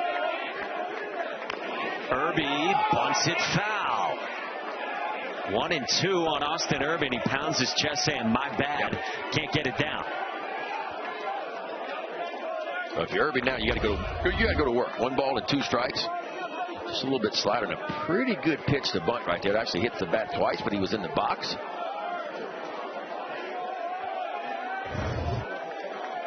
Now presumably won't have it on with 2 strikes. Blanco deals. Irby on the ground at Grimmer. He's up with it with a flip. Marin's turn in time for 2. So Irby could not get it down, and then Evan Blanco rolls a pair. 4th double play of this game. 2 by each teams now. And what a pitch by Evan Blanco, too. 1 ball, 2 strike counts. He just fishes a breaking ball just kind of down and away, and a weak ground ball over to second base to Grimmer. Flips it to Marin, and that's it from there. A little 4-6-3 double play.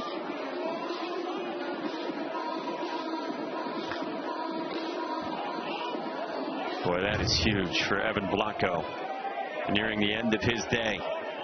So the base is wiped empty for the 8-man Walker Barron. Fly out to center, fly out to right so far for the Atlanta native.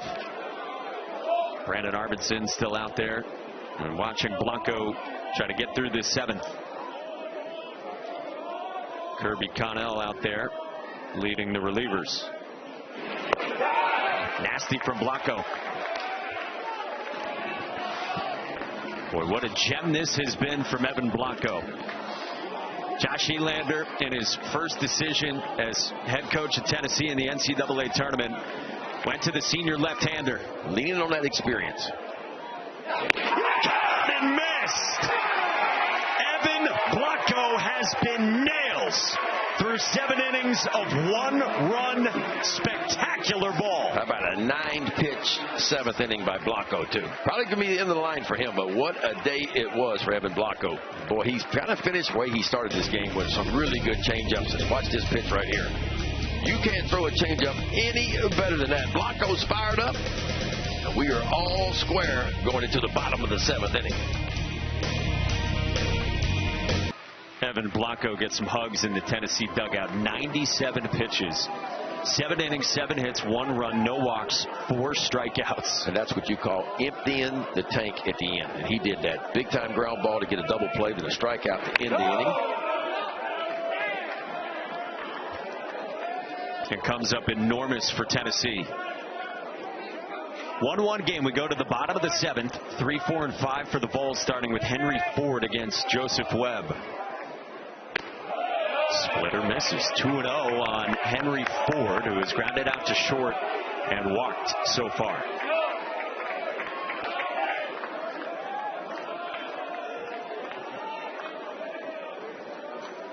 Ford cuts through the splitter. Boy, Webb leaning on that splitter of his, man.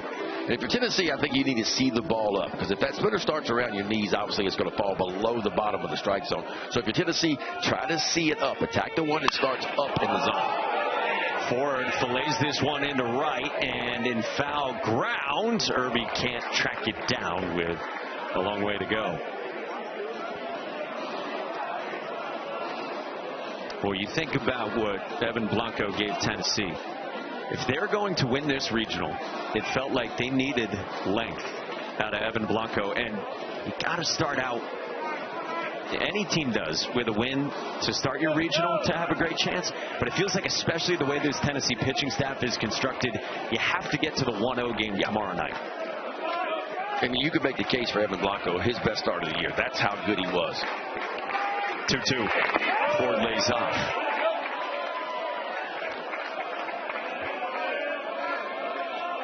Now look who's up in the East Carolina bullpen. Ethan Norby, who we knew we might see in relief today. You suspected that he'd be lined up for a start tomorrow. That misses, and Ford is on to lead off the bottom of the 7th. A Clash in Italy hits this Sunday at 2 Eastern. You can catch the first hour live on ESPN. You can stream the entire event on the ESPN app with an ESPN Unlimited plan. Well, how about that? Ethan Norby starting to work for East Carolina in the pen.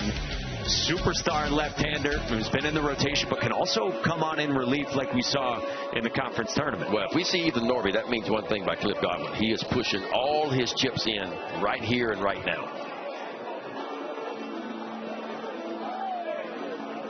We'll get a mound visit here from the catcher Walker Barron after the leadoff walk issued by Joseph Webb, who had been really good since he came on in the 5th inning.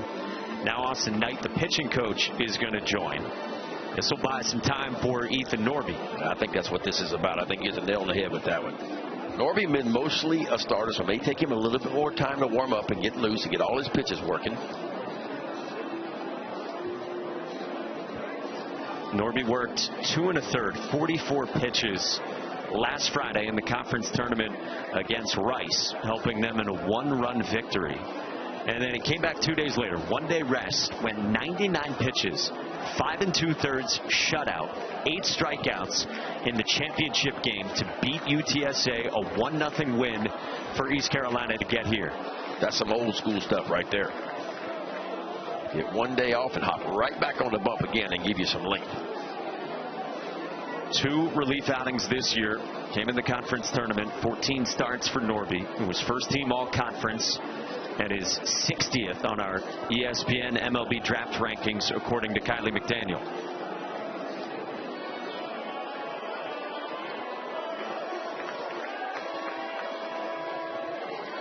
And so Joseph Webb will stand for now against Trent Grinlinger.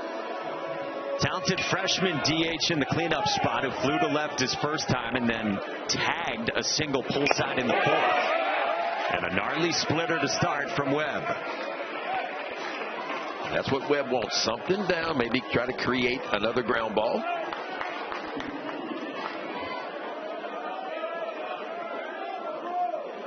The 0-1. In the dirt to Barron. A ball and a strike from Webb. Yeah, Ford over at first base. Only 3 stolen bases on the year, so not likely to run.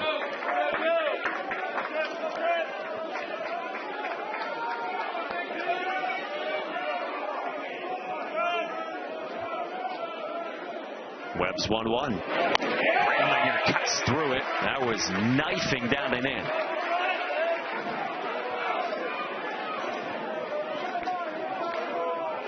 Seventh swing and miss already for Joseph Webb, and most of them have been on that splitter. Of the 23 pitches he's thrown, man. 1-2. Spiked, and it caroms away from Barron. Henry Ford is in scoring position with nobody out in the 7th inning.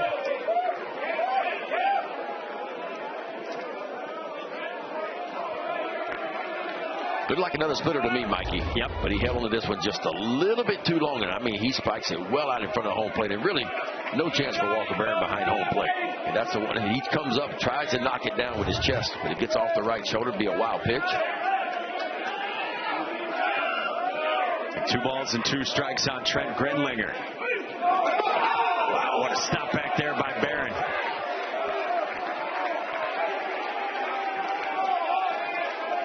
Guy known for his defense this season, leading the staff behind the plate. It has been on display in game 1 of this Chapel Hill Regional for sure.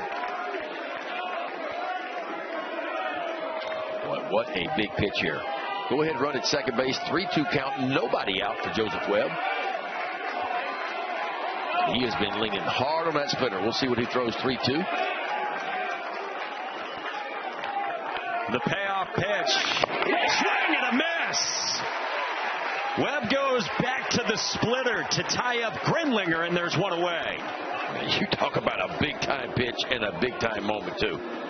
Because a couple of splitters he threw before that were not even close to the zone. He starts this one, does Webb in the perfect spot. Looks like a strike out of the hand. That thing just disappears down and in and just underneath the bat. A Grinlinger, big-time pitch and a big first out for ECU here in the bottom of the 7th. And one away for Levi Clark. 0 for 2 with a fly out to right and a double play bouncer to third. Clark has chased more this year than last year. Doesn't expand there. Really good take to start out against Webb.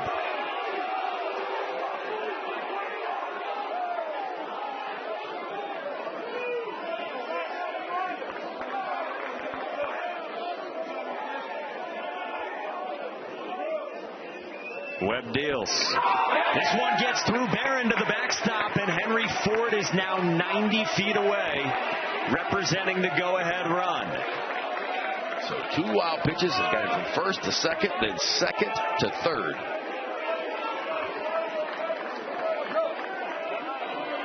Boy, the split has giveth and taketh for Joseph Webb. That's the only thing bad about that pitch. It's a super hard pitch from time to time to be able to control. So as a catcher, man, you got to be on your game. And now Cliff Godwin is coming out, and he's going to make a move for his superstar. Ethan Norby is entering this game. Cliff Godwin has pushed his entire chips to the table for Ethan Norby to come on. Joseph Webb has been sterling, but a couple of wild pitches have put Henry Ford at third here in the bottom of the 7th inning.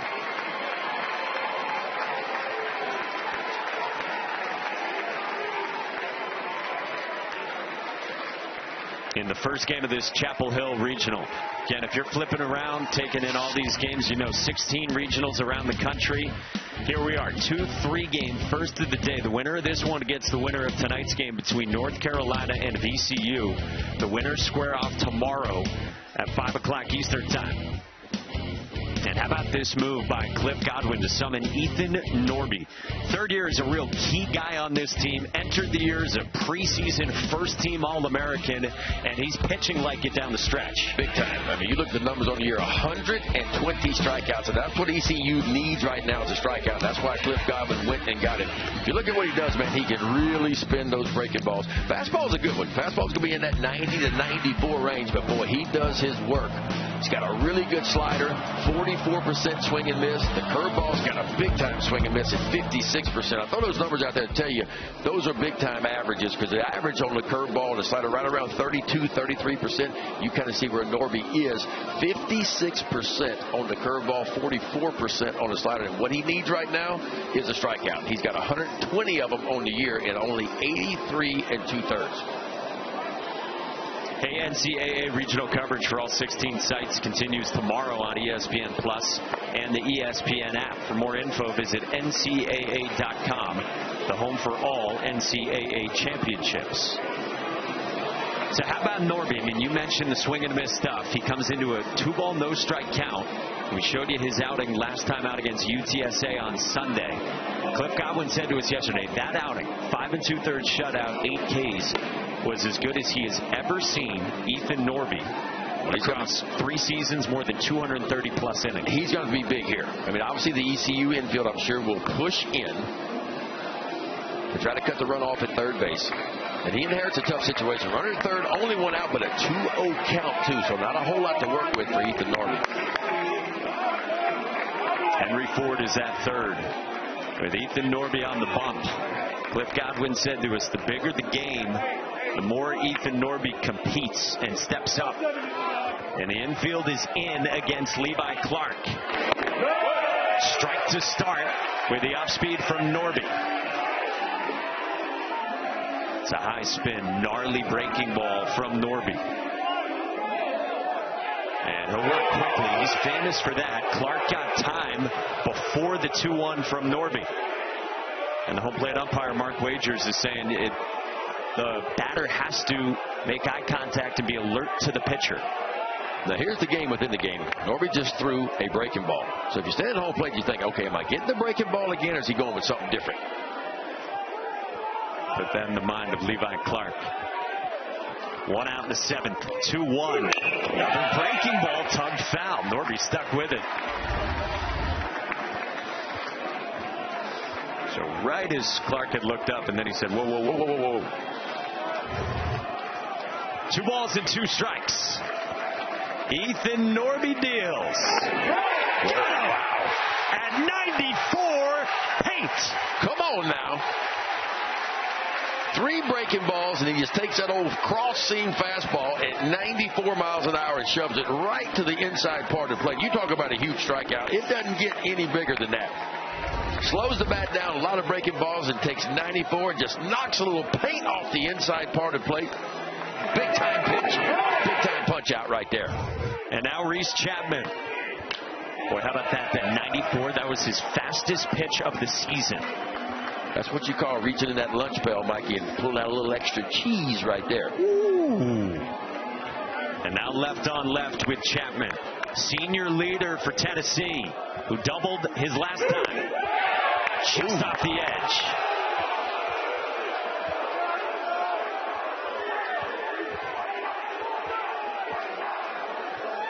Well, the catcher, Walker Barron, thought he had a strike right there. The 1-1 from Norby.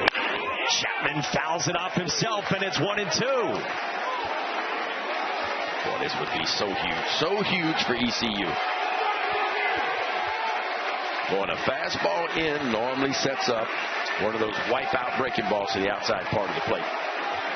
The Walker Barron's going to be big because it could be a breaking ball in the dirt. Go ahead, run out at third base. He's got to be ready to block the ball behind home plate. We're going to get Reese Chapman circling the home plate area after he fouled that one off himself. So Ross Kivett comes down from the first base coach's box. You see Josh Elander's out as well. So too is the longtime trainer, Jeff Wood. Jeff Wood has been around a long time.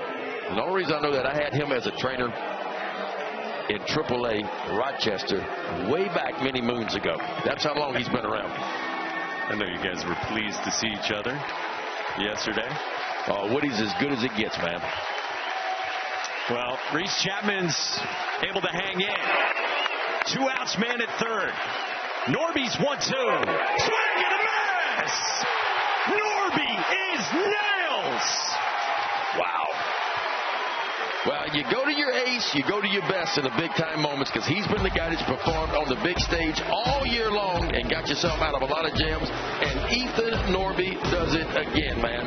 Inherits a 2-0 count with a runner at third base. How about back-to-back punch-outs to get ECU off the field? Everybody's fired up, and heck, I am too, and why not? Welcome to Squeeze Play. All the highlights, all the big moments. You got a chance to have some big-time fireworks. 6 to 8 games on the screen at one time. You're going to be locked in for that. The season on the line. Hashtag Squeeze Play. Send us some tweets. Maybe we'll put you on the social wall. The historical season will continue.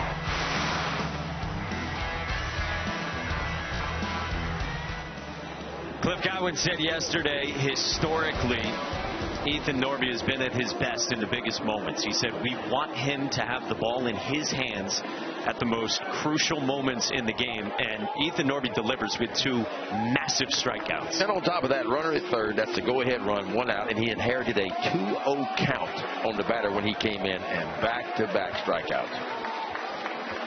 Well, Tennessee goes to the bullpen also. Evan Blanco, 7 sharp innings, and now Brandon Arvidsson, one of the key pieces who you knew you were going to need to try to get you to a finish line at some point this weekend comes on.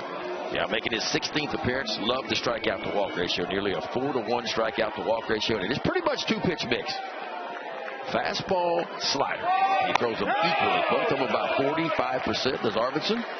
And we'll show you an occasional curveball, an occasional changeup, but it's pretty much fastball, slider, heavy from the left side.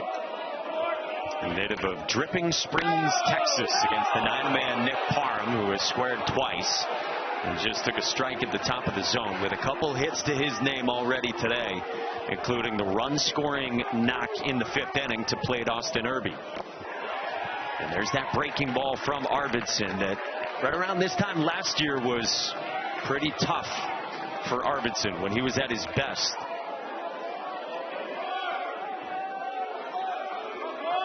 His 1-2. Parham rolls it softly toward first. Clark comes to get it. He dives and got the tag on Parham. 1 away. Boy, these defenses, man, I'm telling you what, that is not an easy play by Levi Clark. Because you know you got one chance. If you bobble this ball at all, he's going to be safe. Levi Clark a little bit slow to get up, and I do think East Carolina is going to challenge this, and yes, Cliff Godwin will. East Carolina is challenging the out at first base. The play is under further review. It was do or die for Clark. Arvidsson falling off to the third base side of the mound. Yeah, Clark was the only guy going to make this play. Boy, he scooped it up and all in one motion, just trying to lay out and get Parham.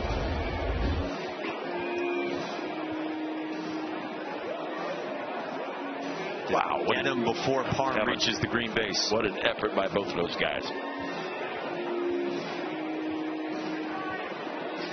Call on the field is out, and we've already seen how that looms large. Contact there. I think before we get a hand on the bag. Yeah, because the right hand by Parham is clearly not on the bag. It's going to be the left hand he goes with. There's your tag there. Looks like those fingers are up to me. I agree. I think it's going to be confirmed. Boy, that's a heck of a play by Levi Clark.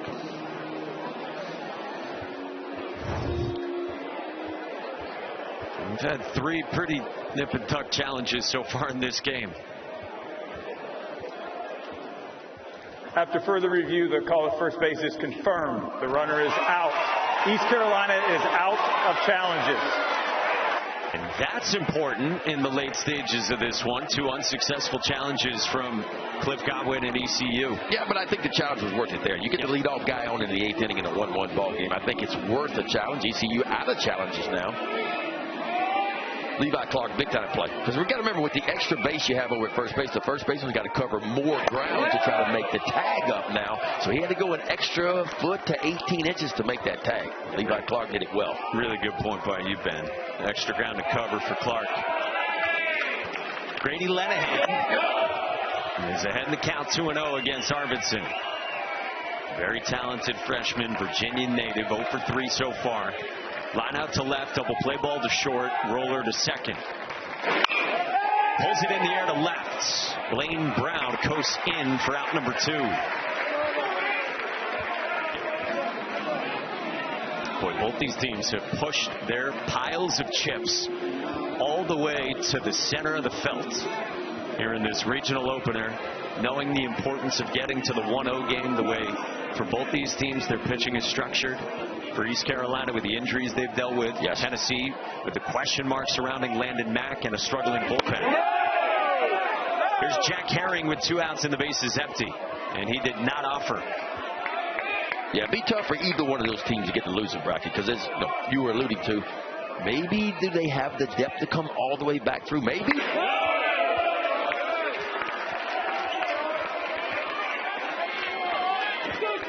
And you know you're going up against a North Carolina staff, should North Carolina win today against VCU, that is one of the best pitching staffs in the sport. And pretty deep, too. Inside 3-0 on Jack Herring.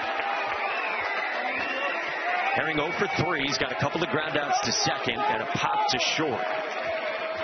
Guy who was second team all conference in the American. Team leader in OPS. Takes a strike on 3-0. Sky Herring is a leader on the team. He got asked the other day if being second team all conference motivated him to play harder last weekend. He said simply, yes, it did. A guy who can get East Carolina going. And they got a 2-out base runner here in the 8th inning in a 1-1 game.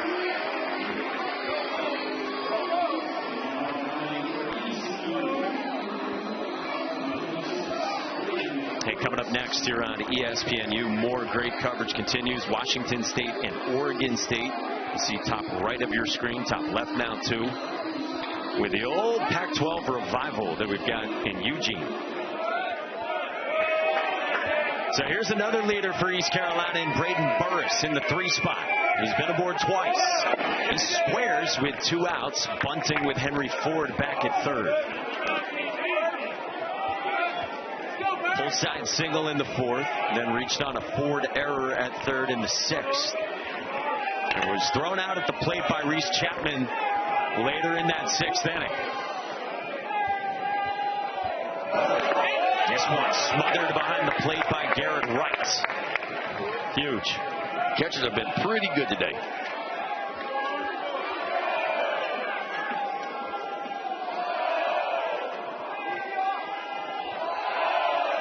Brandon Arvidsson came on here in this 8th inning after 7 innings from the starter, Evan Blanco.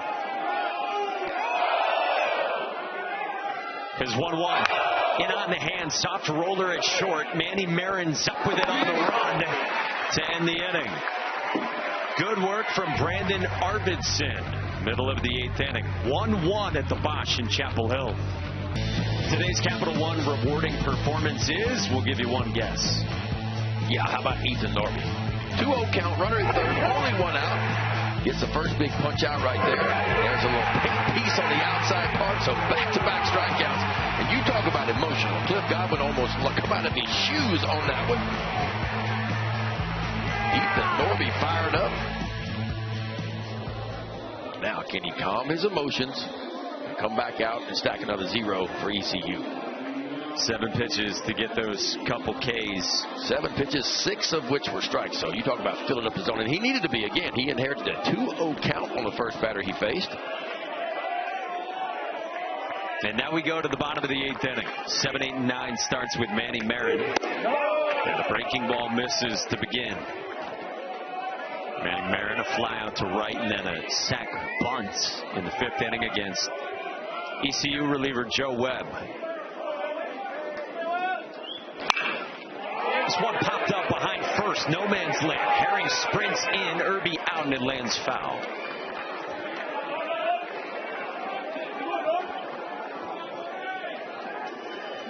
Well, you start thinking the way East Carolina has handled today's game. If you win this, you've used your 3 best pitchers, Ethan Norby, Ryan Towers, and Joe Webb. Probably would start. Let's say you win this game. Maybe Luke Payne tomorrow, Tennessee transfer, and then see who else you can bring on in relief.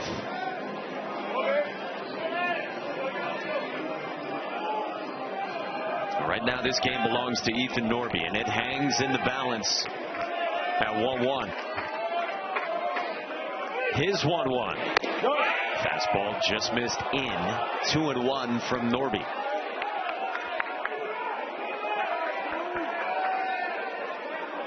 .38 career starts for Ethan Norby. Been a real dude since he showed up. Boy, that just missed, and it's 3 balls and a strike on Marin. You could kind of tell Norby prefers the glove side. He likes to get that fastball into the righties, away from the lefties. Hot shot to first, and Irby gobbles it up for the first out. That was cooked by Marin at 101 off his bat. Irby was positioned perfectly, though. Pulled off the bag to the pull side, and they pull it right to him, and he collects. Look where he's positioned. Pulled way off and a little bit deep. Just right to him. That's a nice play. Just kind of smothers it.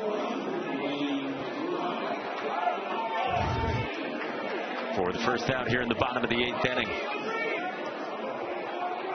So it brings up the talented Blaine Brown. 0 for 2 so far for the Rice transfer. But huge expectations after arriving on Rocky Top. Big time batted ball data, the exit velo, some prodigious blasts in the fall and early in the spring. Ooh, he launches this one down the right field line, but that is hooked toward the East Carolina bullpen. Better get that breaking ball down and away off the outside edge. I don't see many 8-hole hitters with 13 long balls on the year. That's what Blaine Brown has.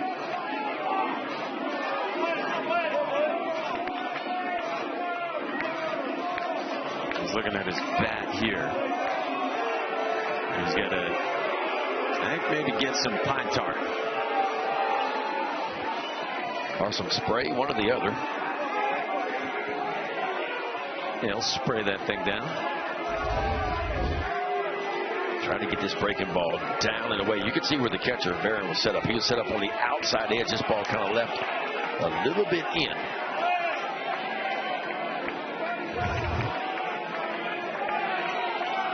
So a 2-strike bind for Blaine Brown against Ethan Norby. Well, he's got him in swing mode now.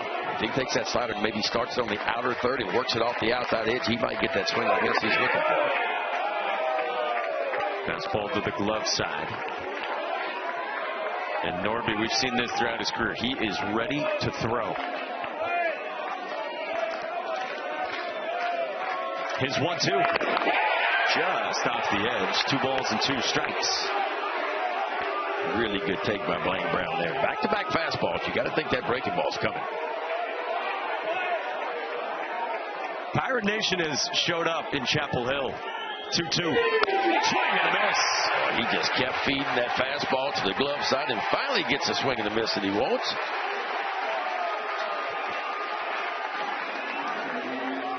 Norby has now faced 4 batters and 3 strikeouts.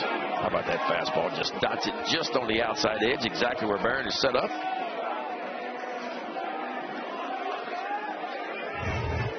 So 2 down, and it's Jay Abernathy. First pitch swinging, sawed off foul by the 9-man for Tennessee.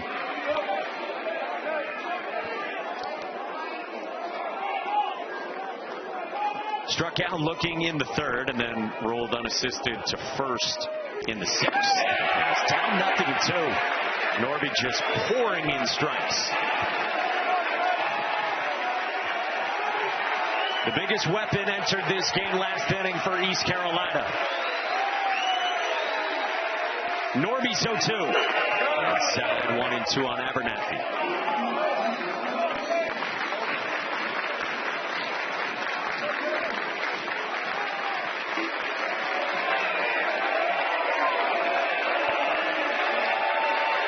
Ethan Norby deals. Abernathy stays alive. That's elevated at 93. And the velo's really played up here in relief for Ethan Norby. Of course, his older brother, Connor Norby, in the big leagues now with the Marlins. Caught and missed. Norby strikes out 2 more in the 8th inning.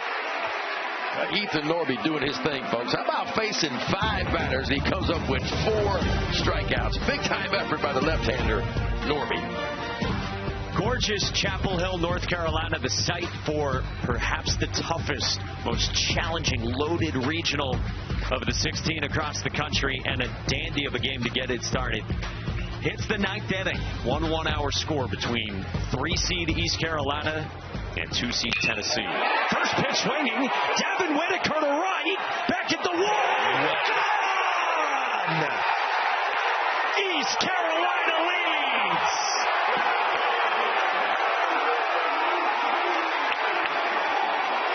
Wow. Big time swing. First pitch breaking ball, too. And Whitaker takes it out to right center field. His 10th long ball of the year, his 44th RBI. And guess what? ECU takes the lead here in the top of the 9th inning.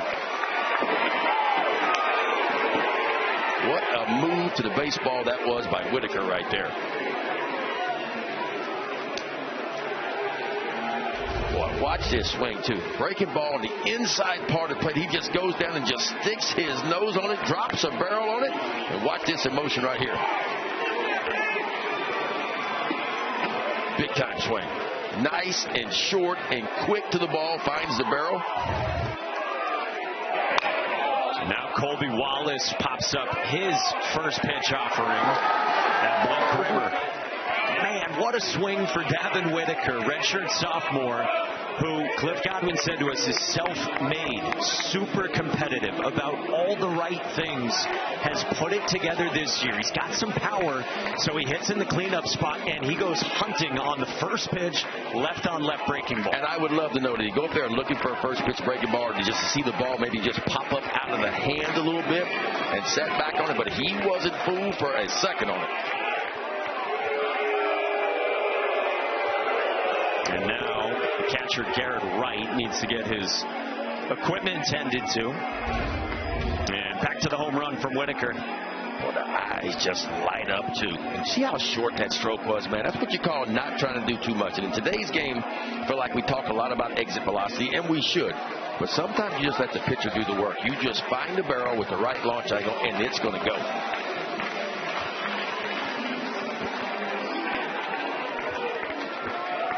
Biggest swing of Davin Whitaker's career. His first go-ahead home run in the 7th inning or later. And now Michael Kalinic bats with 1 out and the bases empty. Boy, how about this East Carolina team with all they've endured this year? They ain't got no quit in them. I mean, there is zero quit in this team and this program.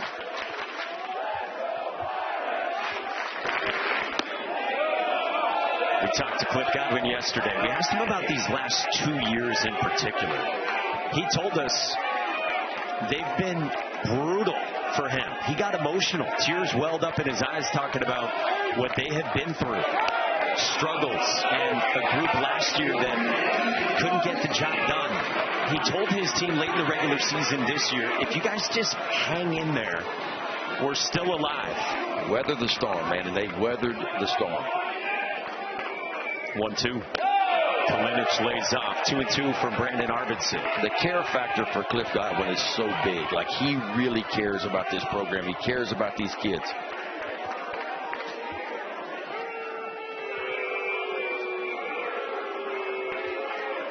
And with everything being emptied today for East Carolina in game 1, they lead by 1 in the top of the 9th inning.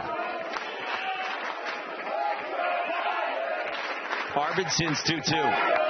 This one comes up and hits Kalinic. Where did that get him? Did it get him in the head? Did that graze the helmet? He's undeterred by it. Flashes the pearly whites and heads down to first.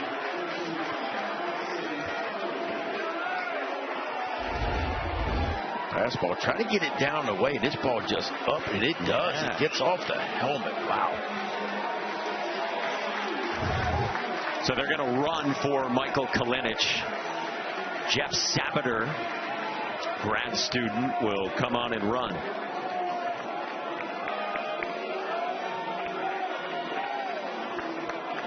So we go to the 7th spot in the Pirates lineup for Austin Irby.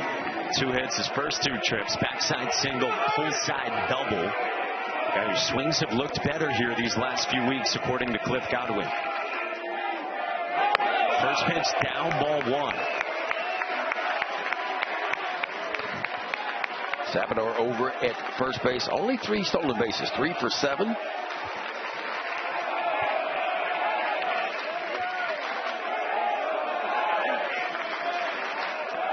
He's on for Irby. The 1-0. 2-0 from Arvidsson.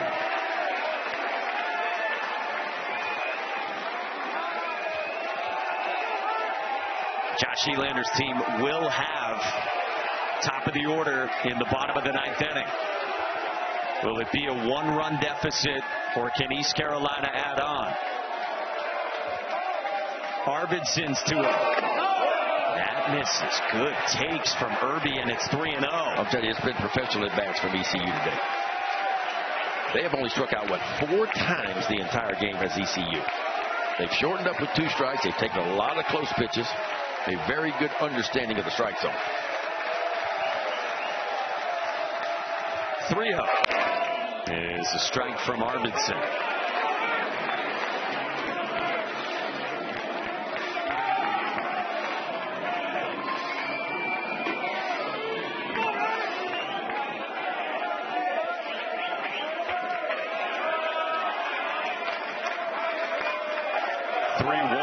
Takes up, and this one gets past right anyway.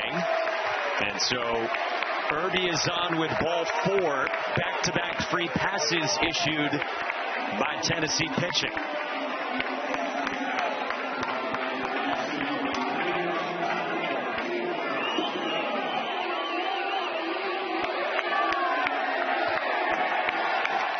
And here comes Josh Elander. Well, the issue for Brandon Arvidsson this year has been strike throwing. When he's around the zone, he's been effective, but a hit batter against Michael Kalinic, and now a walk to the 7-man Austin Irby. And Josh Elander is going to the bullpen for the right-hander Bo Rudy. East Carolina's got a 2-1 lead on Tennessee in the top of the 9th inning in this opener at the Chapel Hill Regional. We step aside for 60 seconds and then back to the Bosch. The biggest swing of Davin Whitaker's life. He's the 2nd Pirate with a go-ahead home run in the 9th inning or later this season. And it's the first one for East Carolina in 2.5 months to give the Pirates a 2-1 lead on Tennessee here in the 9th inning of this regional opener. And Tennessee goes to the bullpen now and summons Bo Rudy, who's the other one of their 3 trusted bullpen arms for Josh Elander and Josh Reynolds. Yeah, talk about Bo Rudy. You talk about a strike thrower. 37 strikeouts, only 5 walks for him, making his 23rd appearance of the year. Opponents hitting 186 off the right-hander, Rudy. Swinging this fastball as he faces Walker Barron. And a breaking ball that's been better recently for Rudy. Yeah, he likes his fastball. Fastball about 69% of the time. Velo's going to be in that 90 to 94 range. And that slider about 26% of the time with a big-time swing and miss on that slider. Rips a couple sliders to start out Walker Barron, who's 0 for 3 so far today from the 8th spot. Walker Barron's been good in these situations, though, this year. He's hitting 344 runners in scoring position. That's a big number. 0-2. Another slider from Rudy, who's also been pumping a boatload of strikes this year. He's the best strike thrower on the staff. 71% of his pitches are strikes. National average is in the low 60s percentage-wise. 1-2. Down in the hands at 94.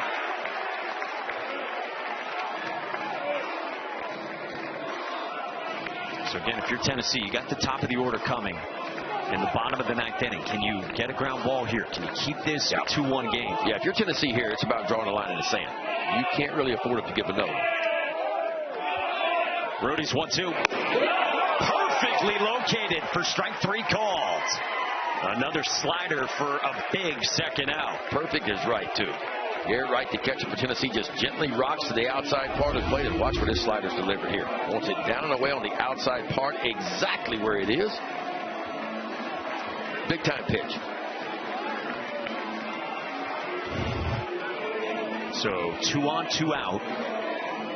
And now Bo Rudy will face the 9-man Nick Parham. He's got 2 hits today. On the ground sharply at second. Grimmer gobbles, and Rudy does his job. East Carolina takes the lead. So, last chance for Tennessee. Top of the order looms against Ethan Norby after this.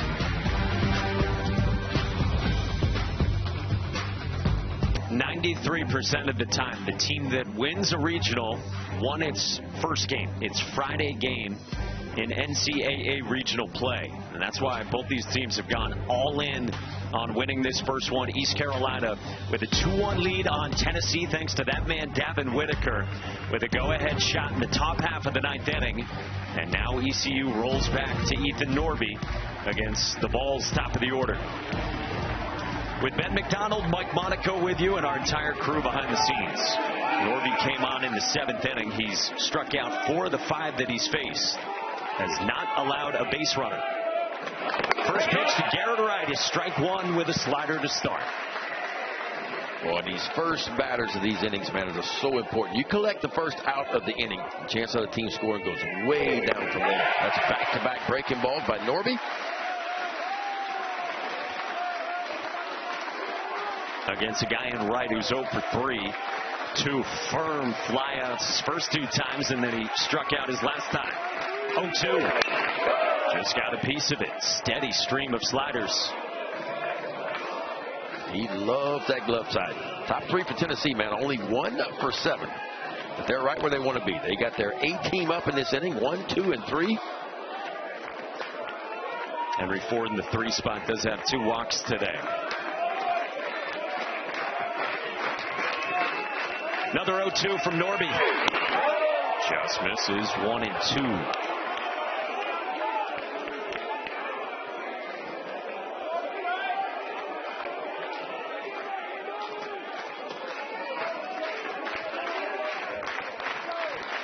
Norby deals.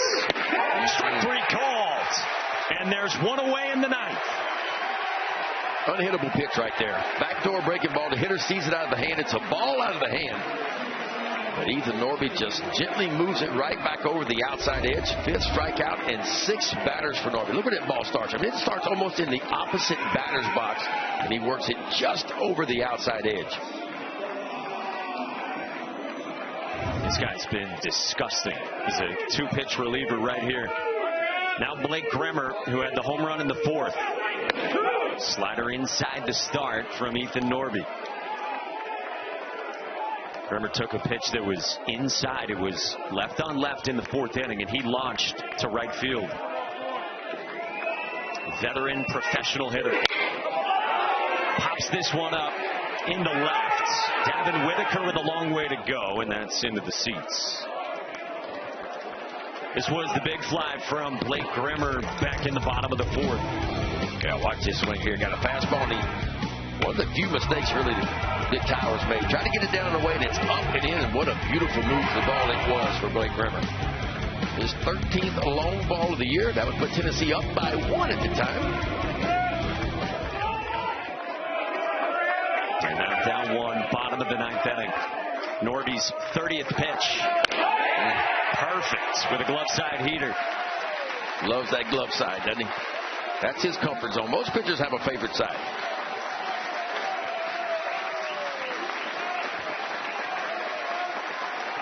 Norby's 1-2. Backed outside at 94.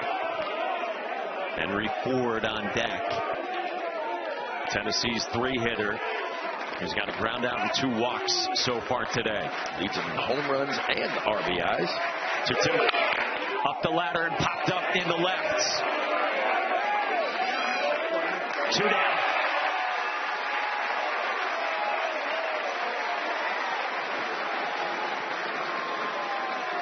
What a ball game this has been to get the day started across college baseball. The high-energy superstar arm, Ethan Norby, now pitching in relief, faces Henry Ford. First pitch inside, ball 1 to Ford. You mentioned the power numbers for the Virginia transfer. 1-0. Back foot miss, 2-0 to start out. Well, if you're Ford now, you got yourself in a situation. If you want to sit fastball, you can. If you want to sit on that little backdoor breaking ball, you can do the same thing. 2-0. Land strike with the slider.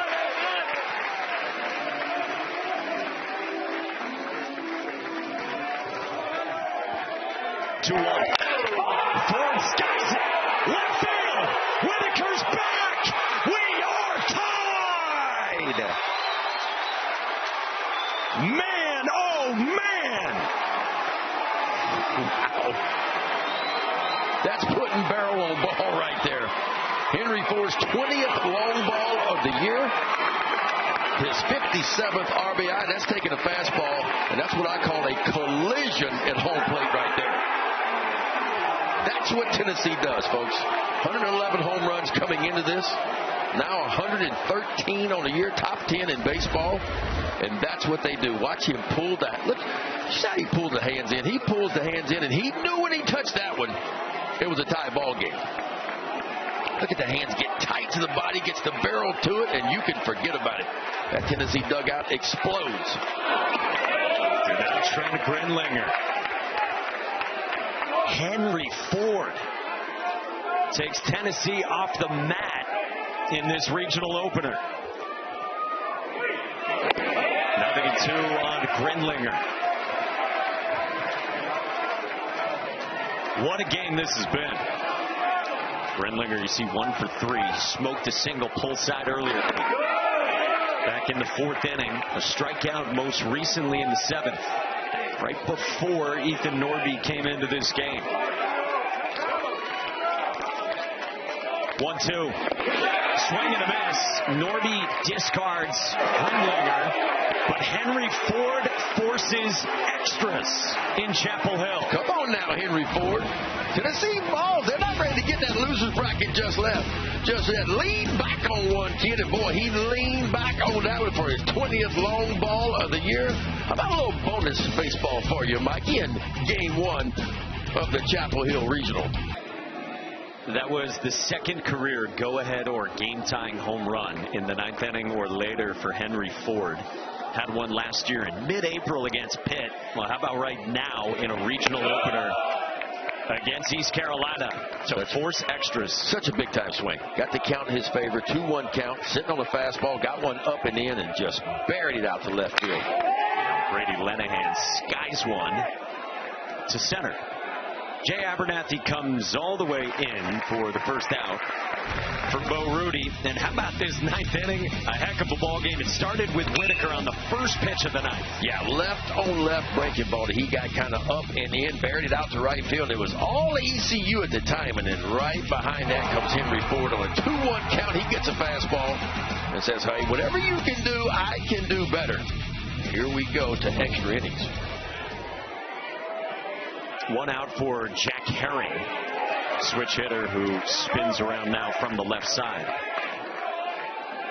0 for 3 with a walk out of the 2 spot in the lineup. That's that fastball that can be such a good swing and miss pitch with crazy metrics to it. Spin rate nearly 2,900 RPMs for Bo Rudy. 0-2. Herring bunts and pops it up foul. So Herring strikes out trying to bunt with the bases empty on an 0-2. Huh.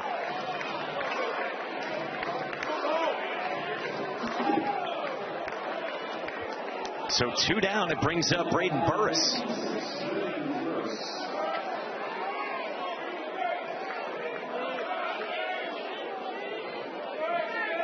Base is empty for Burris.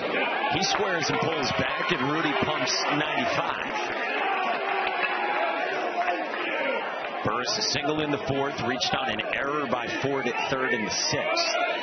Couple ground outs to short otherwise. Everything pulls out. Boy, Bo Rudy with a quick answer here after the Ford home run. You got 5, 6, and 7 coming for the balls. Yeah, Rudy's fastball is pretty special. I mean, the average D1 fastball swing and miss about 18% of the time. His is at 35%, so nearly double. And you mentioned the metrics. I mean, it's a high spin rate heater, and he spins it a lot faster than most guys do on an RPM. That means it has that good carry through the zone. In the hands to tie up Burris. And some of that carry you're talking about. Bo Rudy looking nails here in the 10th inning. His first full frame. 2-2. Foul from Rudy at 95. Best fastball today, velocity-wise. He throws it in the perfect spot where it plays the best. And boy, is he pumped up. And he's trying to get the balls for one run here in the bottom of the 10th and a win. Watch this fastball. Top shelf right here. See if you can get it. My best against yours. And boy, he is pumped up. Bottom of the 10th we go, all square.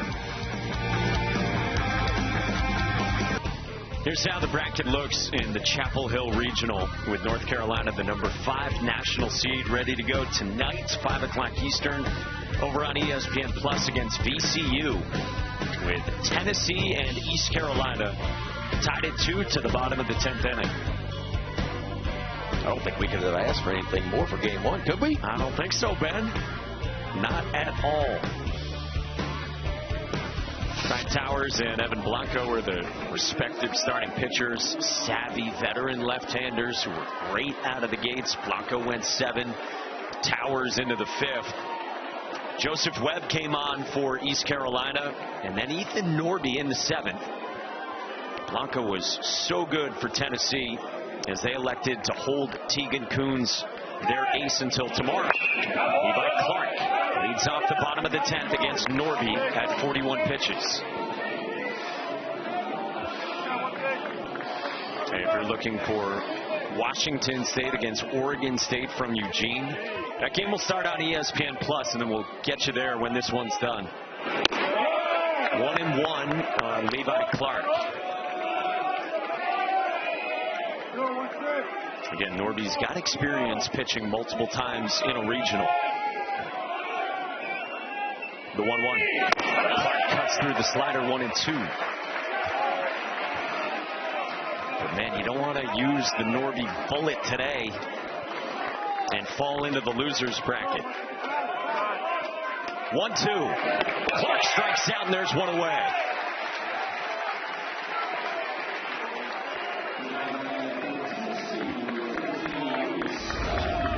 Norby wears out the glove side. Fastball's in there, and he backs it up with those good hard sliders down and in.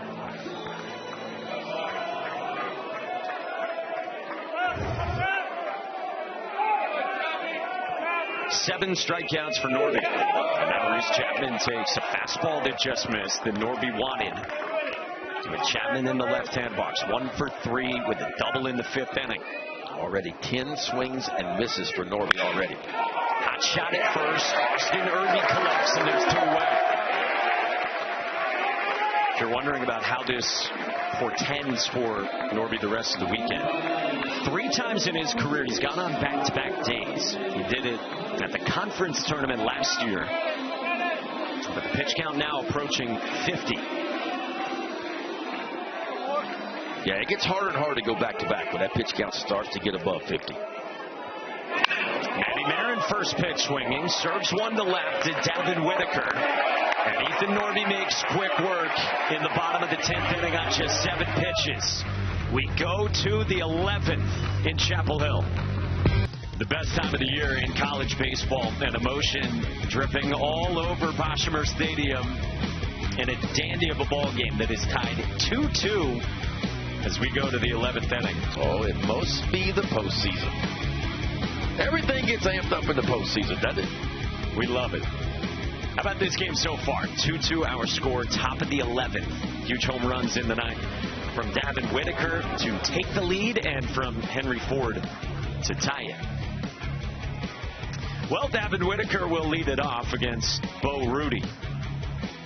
4, 5, and 6 for East Carolina. 16 pitches for Rudy to get 5 outs. Starts with ball 1 to Whitaker, who also had a single to right field back in the 6th.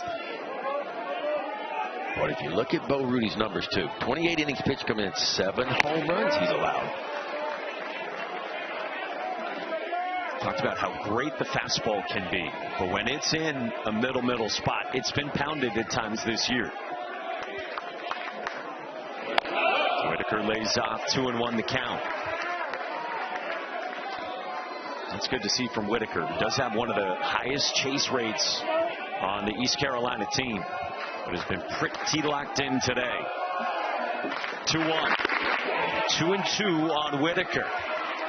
And what you love most about Bo Rudy is he fills it up. He doesn't typically beat himself. Came in those 28 innings of work, 37 strikeouts, only 5 walks. Caught in the miss.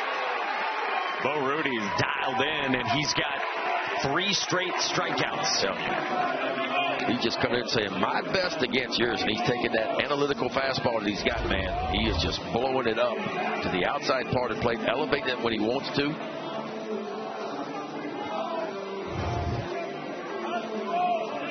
And now we're going to get an offensive timeout before Colby Wallace bats, trying to solve Bo Rudy. And look, this is what Josh Elander said to us yesterday about the fastball of Rudy. He said Bo Rudy is a metric marvel when it comes to old number 1.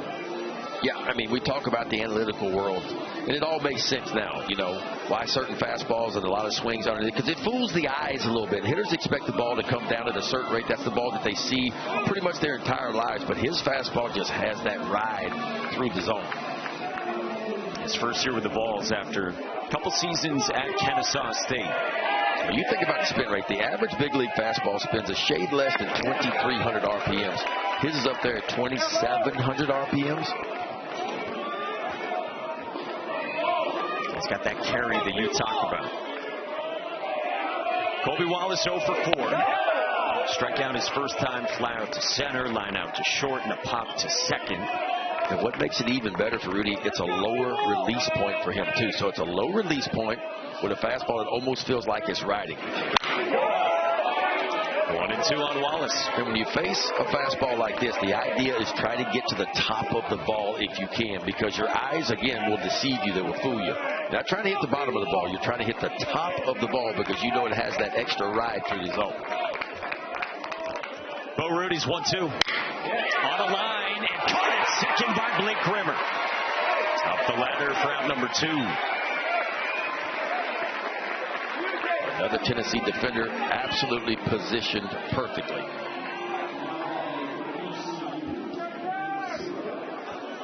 Again, they went all in on defensive positioning and just trusting what the data says this year under Josh Elander and with Ross Kibbitt leading the defense. It's paid off.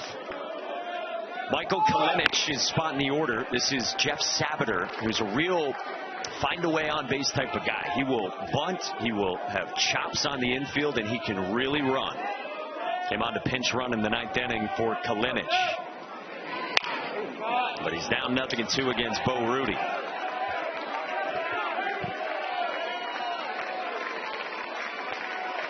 Pennsylvania native who Cliff Godwin says is tough to defend. Rudy's 0-2.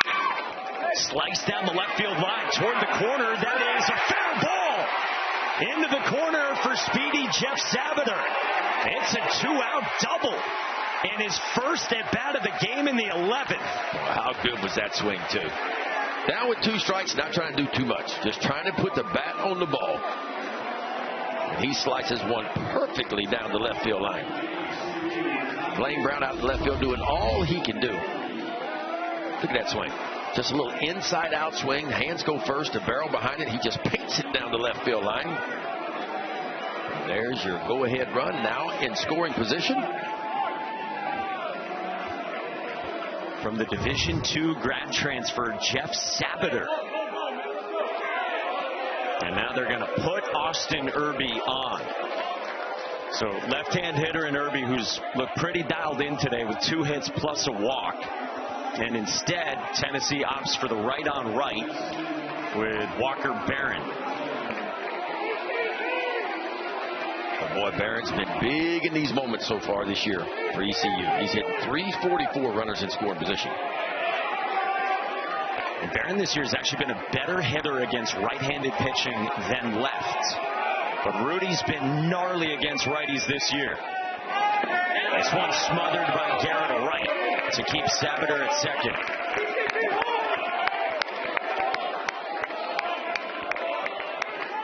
Barron 0 for 4 today, couple of strikeouts. But nobody will remember those strikeouts if he gets a base hit here. He's been a better offensive player this year. With great catching, too. The 1-0. Barron on a line towards second, right at Grimmer. And the inning's over. East Carolina threatens, but Rudy gets a line out to second. And East Carolina leaves 2. 8-9-1, and we'll get a pinch hitter here for Tennessee. First pitch up high from Ethan Norby to Stone Lawless, catcher and leader and program guy on this team. Will bat for the left-hand hitting Blaine Brown. Sword there, and it's 1-1 from Norby, approaching 50 pitches. And you got to just roll with Norby at this point. Yeah, you push your chips in now. And you got to ride him now. 1-1. Lawless pops it foul. 1-2 on Stone Lawless.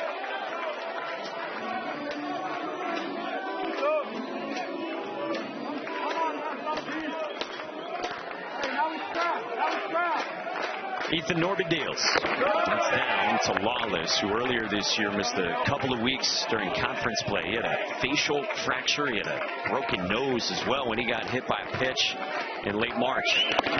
Trying to lay off. Did he go? No. And it's a full count on Stone Lawless.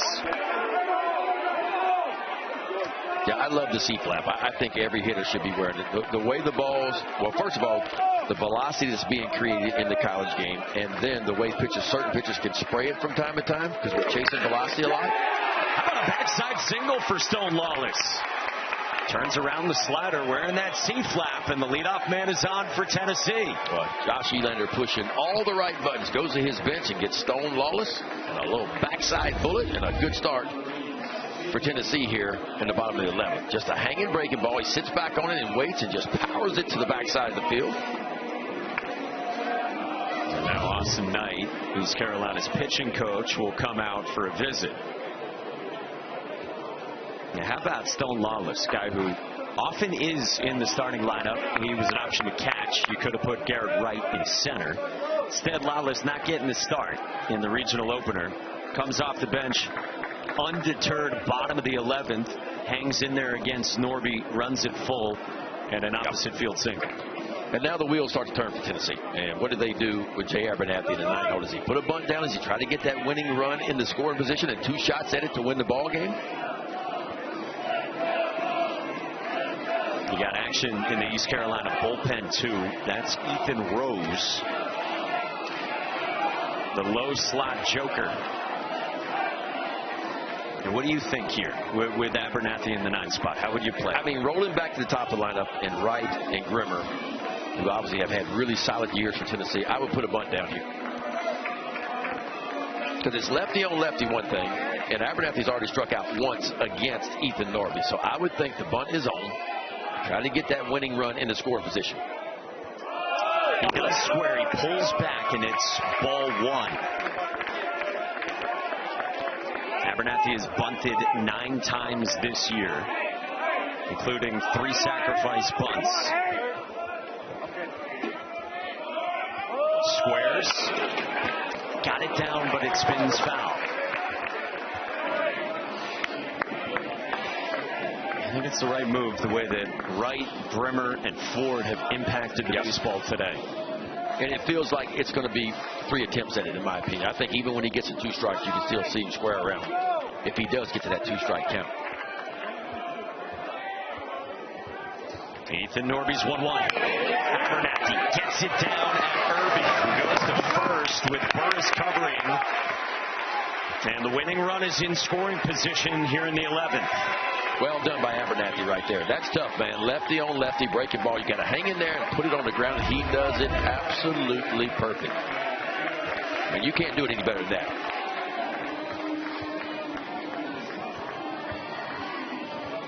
And so it goes back to the top for Garrett Wright.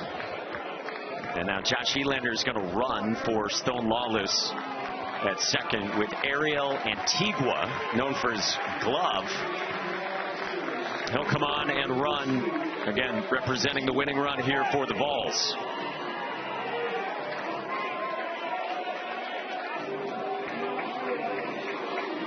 Well, Garrett Wright's the batter trying to solve Ethan Norby. Wright struck out looking against Norby to lead off the 9th inning on a slider.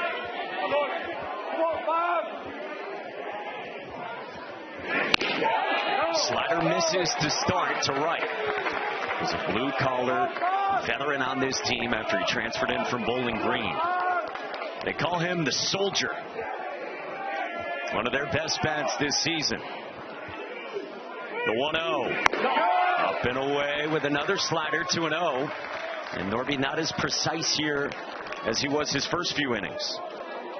Boy, Garrett Wright got him in position now, Mikey. Whatever pitch he wants to sit on and whatever quadrant he wants to sit there. And he should be looking for something on the backside because it is wide open to the backside of the field. The shift is on for ECU.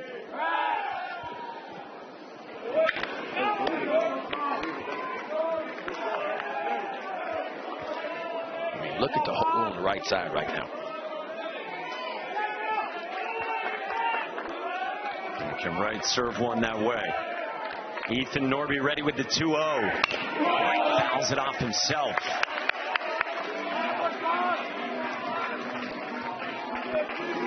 Both teams have totally gone for it in game one. Cliff Godwin didn't start Ethan Norby, but he summoned him in relief in the 7th inning. Norby's 2-1 to Wright. This one hits Garrett Wright, or did it? Yes, it did. They're going to send Wright down to first. It's ruled a hit by pitch on a ball that caromed away. Ariel Antigua will have to head back to second. And boy, that helps out East Carolina. Big time. Because it was a check swing. Obviously, he didn't go. It was really close. Just a breaking ball working down and in. Ooh, that is close. Did he swing at that? Boy, that's close in a couple of ways. Does that hit the calf of Wright? And then did he swing? Antigua just body flopping, and I don't know what he's doing coming around third base trying to score. I mean, did he go? Wow. That could have been called. And so now Blake Grimmer up and in from Norby. Boy, it sure looked like Garrett Wright went around. But then you think of that ball in play and Antigua on the move from second. Instead, first and second, one out. The 1-0. Grimmer skies this one, short left. Davin Whitaker is in for out number 2. Boy, how about Ethan Norby bearing down in this game? Boy, Tennessee 0 for 6 today. Runners in scoring position. That's really been kind of the difference in the ball game. And here's Henry Ford, who tied this game in the bottom of the 9th when Tennessee was down to its last out. First pitch. Strike one, top of the zone. Norby in that meeting against Ford in the 9th had fallen behind 2-0. And then on 2-1, Ford launched to left. The 0-1. Ford fouls it off, and it's 0-2. Well, that was in the 9th inning, and that was Henry Ford down by 1. And boy, 2-1 count. He took a fastball and buried it off the screen straight away left field. And that's where we currently sit, 2-2. With 2 on. The 0-2. Ford strikes out. Ethan Norby answers. And we go to the 12th. Big time. Ethan Norby just continues to do it for ECU. Big time pitch down and in. Yet another strikeout for Ethan Norby in a big moment. And we will continue to play. Ben, talk me through this. You know your way around the grill. What do we got going on? I'm guessing with a shovel like that, and I've seen that before, it's got to be like a jambalaya, pasta. Looks like he's browning his meat right there because I see a lot of smoke coming off the pit right now, or the cooker, I should say. That's a gas grill. Got to be a big jambalaya. As we start the 12th inning, and before we do, Bo Rudy's going to come off and maybe get freshened up on his pitch communication device. We had some lunch yesterday from the Armadillo Cafe, which is right up your alley. Yeah. That's where those tacos were from. They were good, too. You know your way around an armadillo. I do. I do. I caught one many years ago just because somebody said you couldn't. And I said, hold my beer. I think I can. And I did. Quite literally, hold my adult beverage, please. And we'll see what we can find here in Chapel Hill this weekend. Knight Eisfelder, a freshman, has taken over in left field.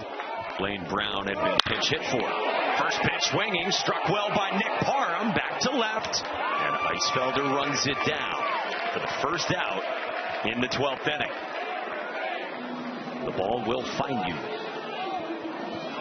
So Bo Rudy continues on. And Ethan Norby has kept rolling too for East Carolina. For both these teams, it's their 5th NCAA tournament game to go into extra innings in program history. Both teams 3-1 in their previous extras games in the tournament. Slider to start out the leadoff man, Grady Lenahan, who's 0 for 5 so far. 3 flyouts, 2 groundouts for the very talented freshman. Another chopper foul, and he's down looking at 2.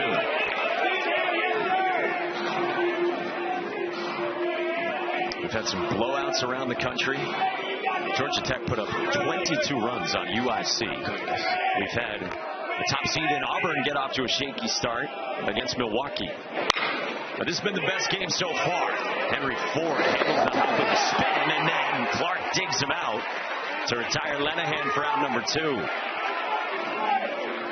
Nice play by Levi Clark over at first base. Watch Henry Ford retreat just a little bit, gets that ball a little bit behind him, spins, and just a little bit short, but a nice dig on the back end by Levi Clark. Well, for the most part, the pitchers have been on. I mean, in a time in college baseball, we see a lot of runs go on the scoreboard. It's been a pitcher's duel, and the defense, for the most part, has been outstanding all the way around. Boy, they're going to bat here for Jack Herring. This is Jack Herring's spot. Matt Lashley, who has played shortstop this year, comes on to hit. Remember, last time we saw Jack Herring, there was nobody on base, and he had 2 strikes on him, and yet he bunted with nobody on base to strike out. I wonder if that's why Cliff Godwin made the move. Lashley pops one up in foul ground. Henry Ford nearly made a fabulous catch. Was certainly surprised when Herring did bunt with 2 strikes on him and nobody on the base paths. How about this effort, too, by the third baseman, Henry Ford? All he's got, man. He almost made an incredible play.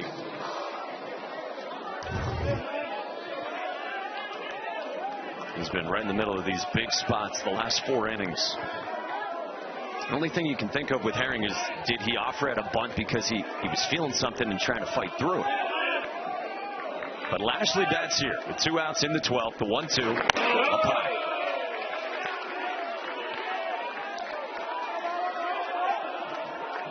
Rudy is certainly given length at times this season. They're being tasked with that again here today. And this is good take by Lashley, and the count's full.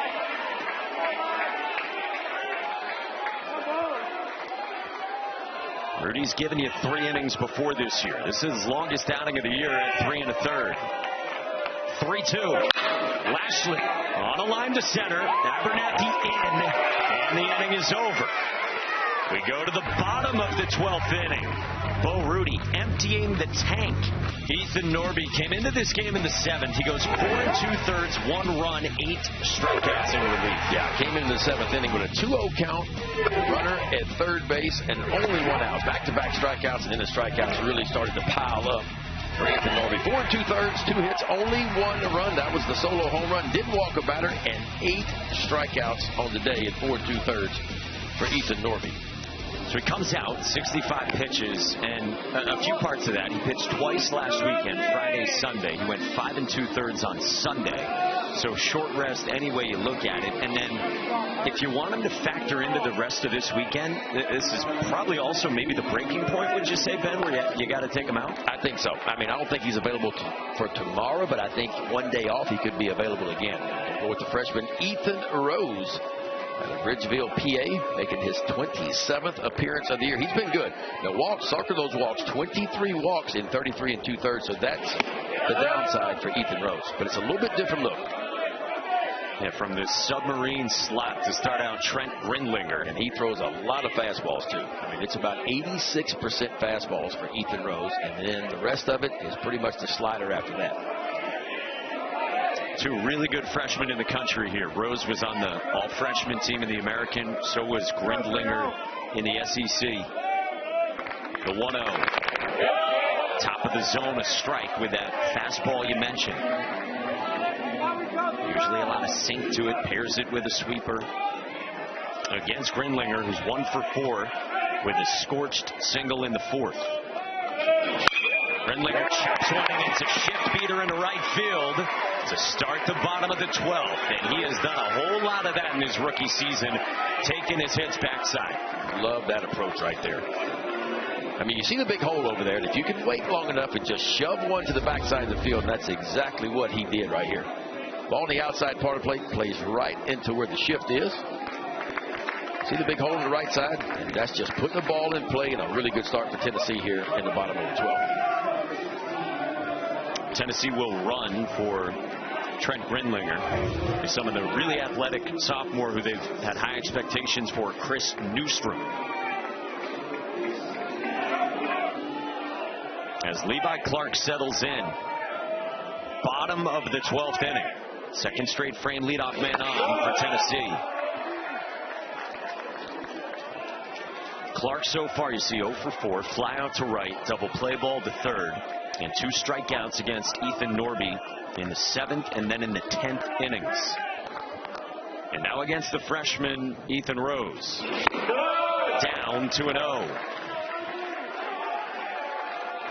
I like Ethan Rose coming here. I mean, it's a totally different look than what you're used to seeing. We always talk about what makes you different. Is it the analytical world? Is it velocity? Sometimes it can be a little bit different arm slot, a slot that most guys don't see very often.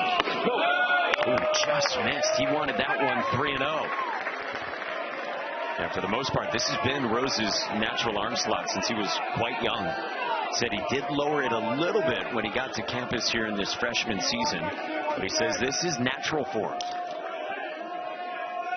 3-0. Clark takes a strike, 3-1. Patiently aggressive right here for Clark. You're facing a guy that's got a different arm slot and a little sink to the fastball. You want to see it up. You want to attack the one that's up in the zone, not the one that's down.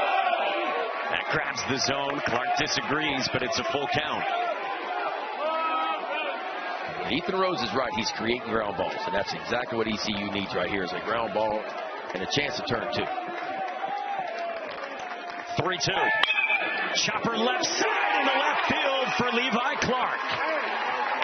Newstrom to second, and the first 2 have reached for the balls in the bottom of the 12th inning. Well, he got the ground ball he was looking for. Unfortunately, it found the hole. That ball's 3 or 4 feet to the left. It could be a double play, but instead it's a base hit. And now what's Tennessee going to do? First and second, nobody out. And you would think the bunt is coming here. You would think to try to get the winning run at third base. Flip side, maybe you just hit with Chapman. You tried the sack bunt route last inning with Abernathy. You got a guy here in Chapman He's had some big swings for you this season. Do you let him swing it, or just manufacture here and try to walk it I think it's the eye test and what you're feeling with your hitter right now. If you feel like he's seeing the ball well right now, you let him swing away. But if not, you put a ball on the ground. Now, I don't know how many sacrifice bunts Chapman has all year long. Just one, what you're telling me. So not a lot, but he has done it before. But for me, you put it on the ground right here. And if you're ECU, how do you defend it? Do you put the wheel play on? Do you crash the corners and try to get that lead out over at third base? Or do you play it straight up? Yeah, you're right. Just one sacrifice bunt this year from Chapman. He's only had 2 total bunts all season. And now here comes Cliff Godwin to make a move.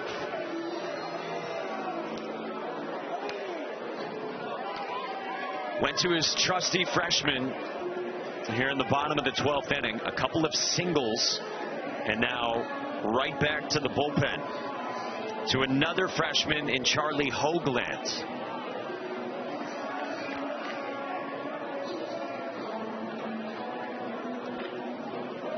This game has not disappointed. And what else would you expect in Chapel Hill? Hoagland coming on. Tennessee will try to walk it off next. Perfect postseason weather in Chapel Hill, North Carolina. Yeah, we got the meets out. We're ready to go. We'll take some of that up here, please, in the broadcast booth. We know where we're going in between games. Yup. In game 1 of the Chapel Hill Regional, North Carolina and VCU slated right now for 5 o'clock Eastern time on ESPN+. Meantime, we go back to the bullpen for East Carolina with Charlie Hoagland coming on. Slow heartbeat freshman who was on the big stage to finish it in the conference tournament Sunday. Hoagland making his 19th appearance of the year, 22 2/3. He struck out 22 opponents, hitting .244 off the freshman left-hander, Hoagland. Do you drop it down with Chapman or let him hit? Nobody out, 2 on in the 12th. And when he did, at least indicate he was going to, but it was that part of his calculus expecting a pick. That's what you don't know. To have him reveal it. And that's very common. Inside move to second base. Maybe the hitter will tip something off. Josh Elander at least milking it. And the first pitch, Chapman does square, and he pops it foul. Now, this is interesting. Hoagland's been really good left on left. But so is Chapman. He's actually pounded left-handed pitching way better than he has righties this year. But the arm slot is not a typical lefty arm slot. It's a little bit different. And now we go one third. So trying to drop it down with Reese Chapman needing just 1 run. 0-1. Chapman gets it down and Wallace at third. Boy, what a good job getting that pitch down. Big time. Because it's hard to get your barrel above that ball. That's an elevated fastball. And when you got 1 strike, that's what you want to do as a pitcher, is try to elevate a ball. Maybe you get the pop up, but that's a good job right there. Just watch where the barrel is. Barrel's right top of the strike zone. He goes up, and I love the angle of the bat. Just places it perfectly down the left field line. ECU now, of course, going to bring the infield in. Winning run at third base. And Josh Elander wants to talk about this with everyone, including his 2 base runners. Remember, Reese Chapman was on the base paths back in the 5th inning when the infield was in for East Carolina and Blaine Brown lined to second. It turned into 2. Contact play was on at that point. And so Josh Elander, Craig Bell, Ross Kivett and company going over everything here with 1 out and 2nd and 3rd. And Marin's already got 1 sack bunt today. So it would not surprise me to see a squeeze or a safety squeeze here either.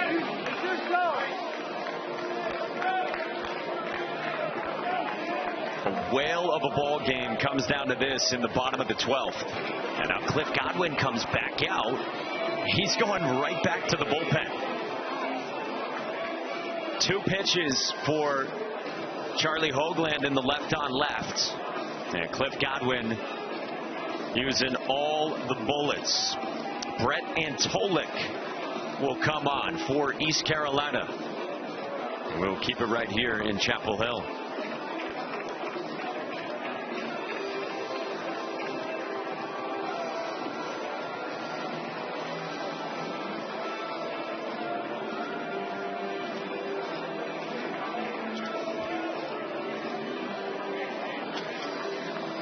So Hoagland departs after the left-on-left and the sac bunt from Reese Chapman. And if you're just joining us, if you've been watching other games that have gone final, welcome to Chapel Hill. This was the ninth inning. It was tied 1-1. First pitch, top nine, Davin Whitaker put East Carolina in front. And then in the bottom of the ninth inning, Henry Ford with Tennessee down to its final out, 2 strikes away, went deep to tie it. That's what you call answering the bell. Henry Ford's 20th long ball of the year, 2 out and on 2-1 count. Sitting on a fastball, and boy, did he not miss that one. And that's where we are right now. Yeah, we got to update the scoreline here to the 11th and 12th, and who knows how much more we're going to need. Man, what a game. What a game. Seen a little bit of everything. Long balls, some great defensive plays. 4 double plays have been turned in this one.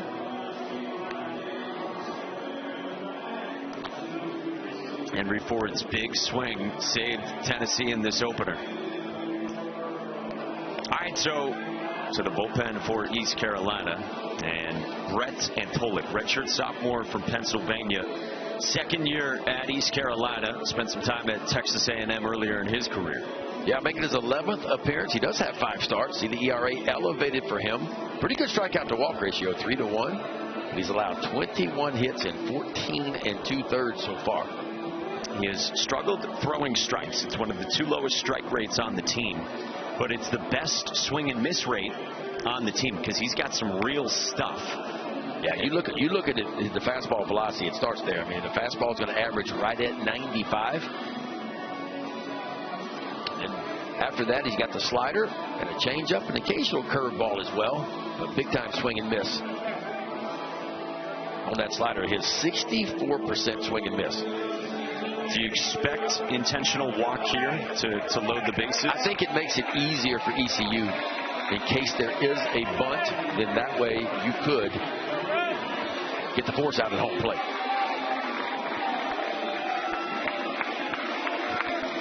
Manny Marin climbs into the box.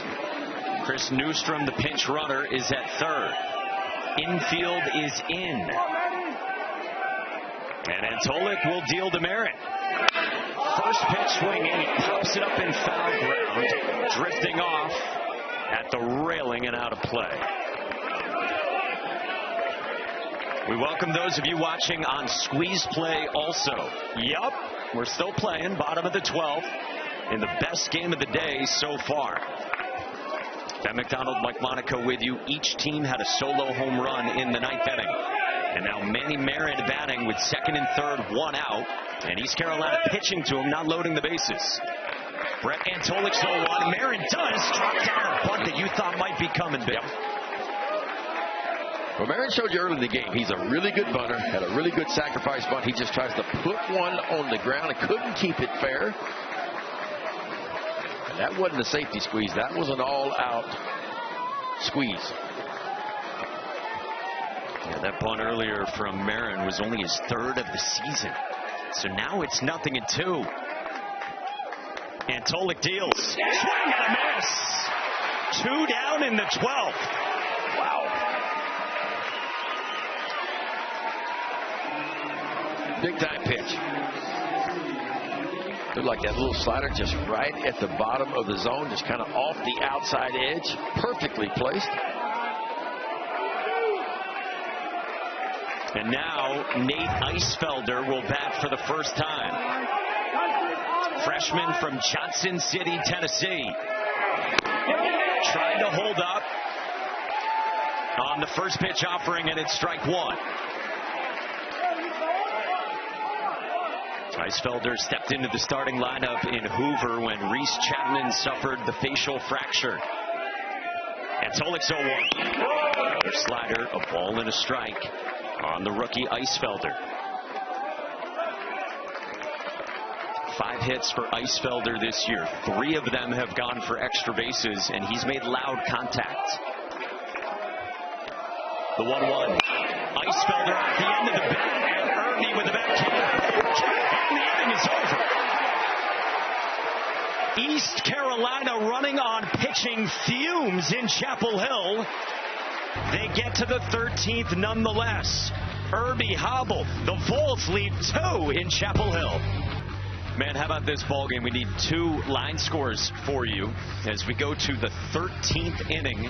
Tied at 2, and moments ago, this was what happened over at first for Austin Irby. Watch his left foot. Just on that little slide, appears to aggravate or hurt something, and he came up hobbled, favoring the left ankle. That ball had a lot of English on it. He had to kind of dive a little bit to his right-hand side and twisted his left ankle, it looked like. Tennessee has, it feels like, used its entire roster practically, and yet Bo Rudy's still out there. 3 2/3 shutout ball, 1 hit. 3, 4, and 5. Braden Burris is down 0-2 against Rudy in Rudy's longest outing of the season. And North Carolina is sitting somewhere here at Boshemer Stadium thinking, keep playing, boys. Couldn't go any better for them, and that's exactly what they're thinking. Both of these teams have just emptied the pitching that they had. Same with VCU, 4 seed watching on as they get ready to square off with North Carolina. 4 seed VCU, who has had a heck of a season in the Atlantic 10, led by 30-year-old head coach Sean Thompson, a former VCU great. Now the head coach of his alma mater. JoJo Howie, another former VCU pitcher, is the pitching coach. Burris takes up, and it's a ball and 2 strikes from Rudy. Rudy did have an outing last year at Kennesaw State where he worked 4 1/3. But that was almost a year and a half ago. On the ground, pass Henry Ford's dive down the left field line for Braden Burris. It's a leadoff double to begin the 13th for East Carolina. 2 base hits today for Burris, and none bigger than that one right there. That's how you want to get the party started right there at the top of the 13th inning.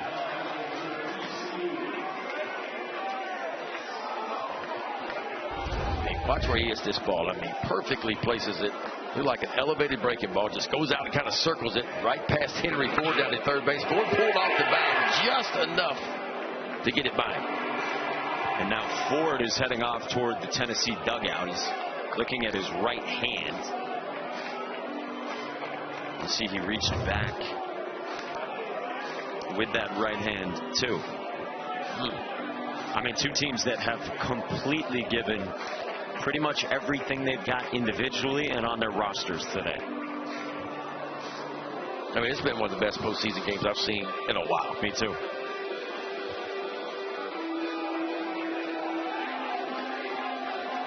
"13 innings deep in a regional, a location that the last few years has been known for outstanding ball games. And the difference in this ball game to me, ECU 2 for 8 runners in score position, Tennessee 0 for 9. They've had 9 opportunities to come up with a big base hit and not been able to do it with a runner in score position as of yet. So now they're wrapping up what appears to be the right wrist of Henry Ford. Have another look at it. Did his right wrist get caught up underneath him, or is it more like a brush burn maybe?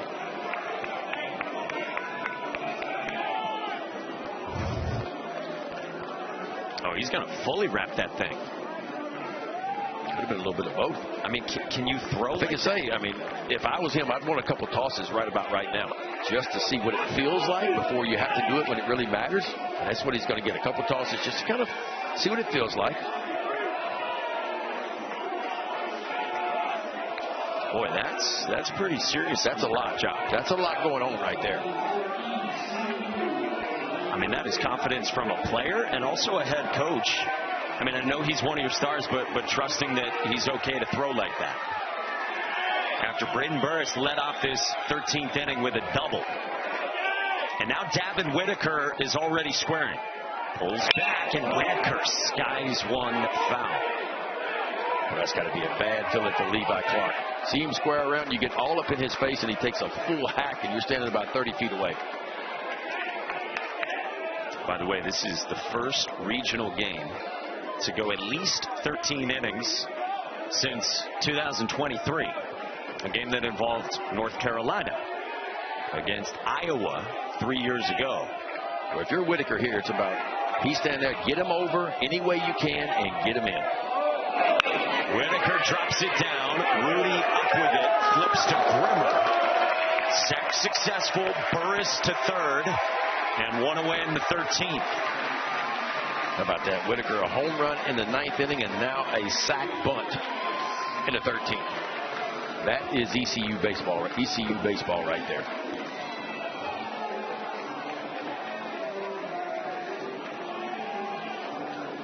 Small ball from Cliff Godwin. And now Colby Wallace will bat. Colby Wallace went 0 for 5 today.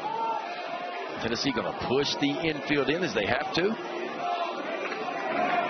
Levi Clark is well in at first.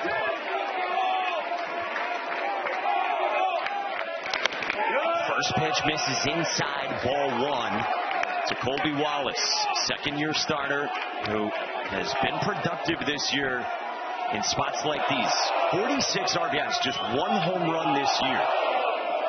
With Braden Burris representing the go-ahead run. It's a squeeze. Clark can't handle. East Carolina leads. Wow. There you go. That's ECU right there.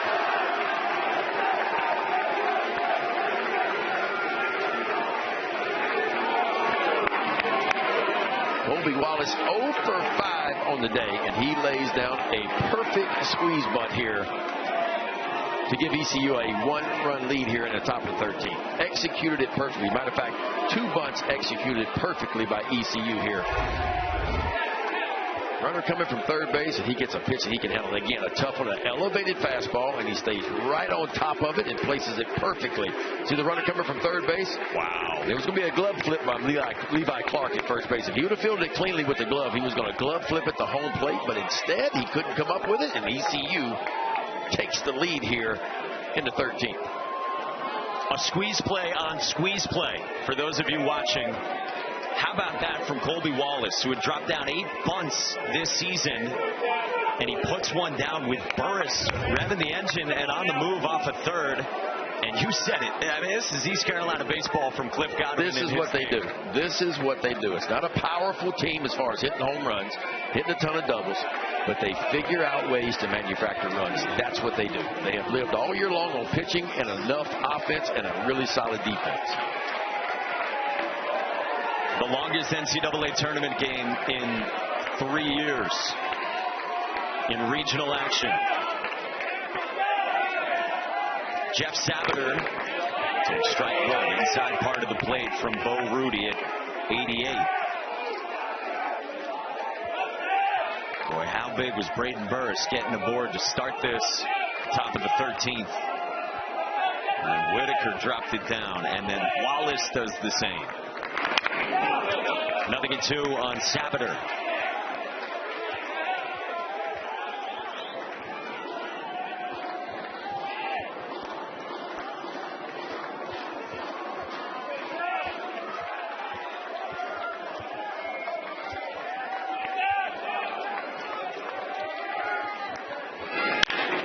Backside and pass forward in the left for Jeff Sabater. Off the bench. How about that? No problem. He's got 2 hits since the 11th inning. Right off the bench. A double in the 11th. Now a single in the 13th. And ECU trying to play a little add-on here.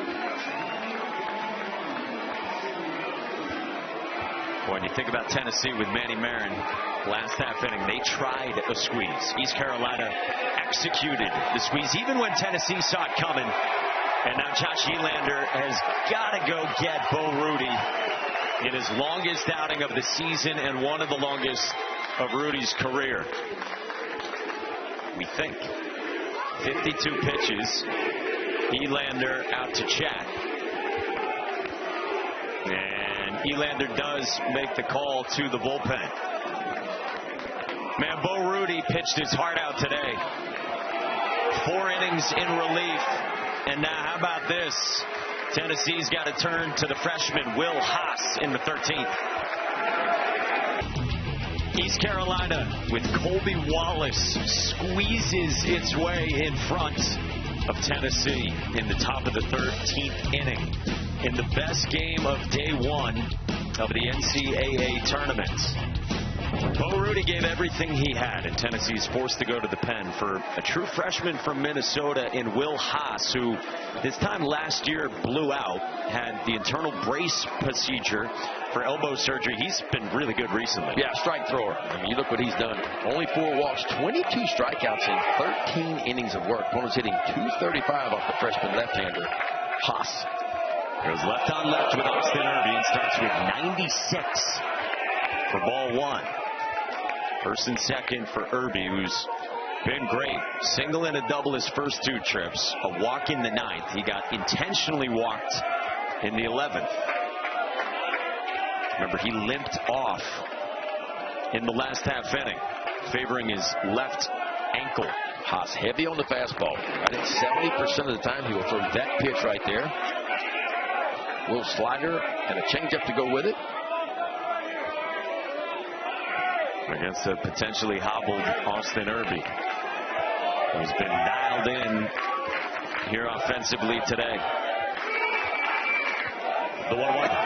Outside. Good grab by Garrett Wright. Wow. How did he even hang on to that ball?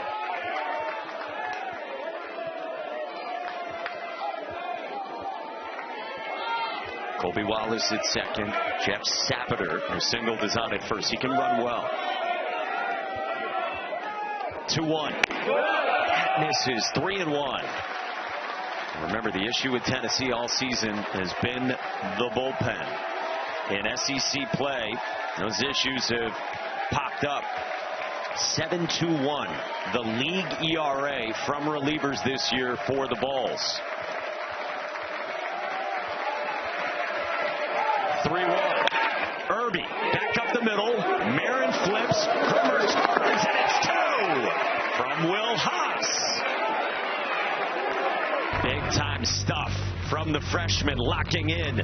Tennessee's down a run. They've got 9, 1, and 2 in the 13th next. Get some burgers on the grill on a beautiful Friday late afternoon in Chapel Hill, North Carolina.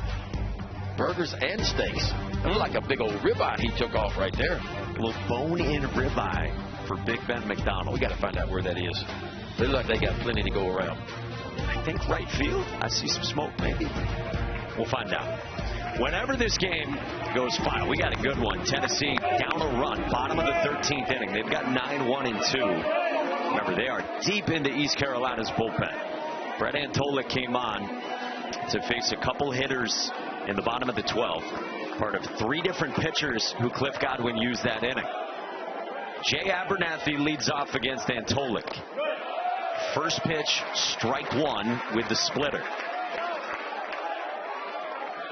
Abernathy had a sac bunt in the 11th, couple Ks and a ground out to first. Over the top of a splitter, and it's 0-2.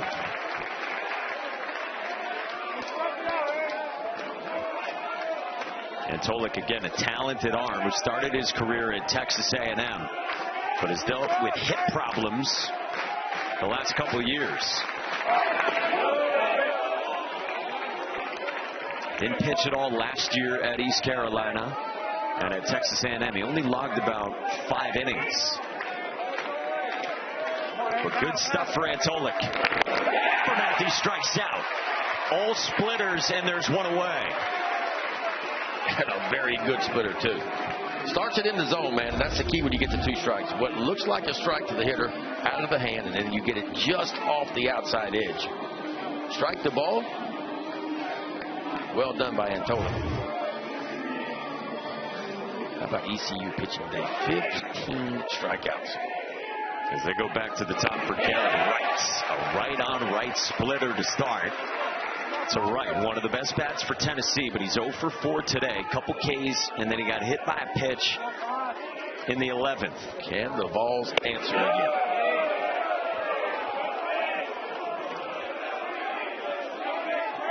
Wright and then Grimmer. And should it get there, it'd be Henry Ford. Brett Antolik's 1-1.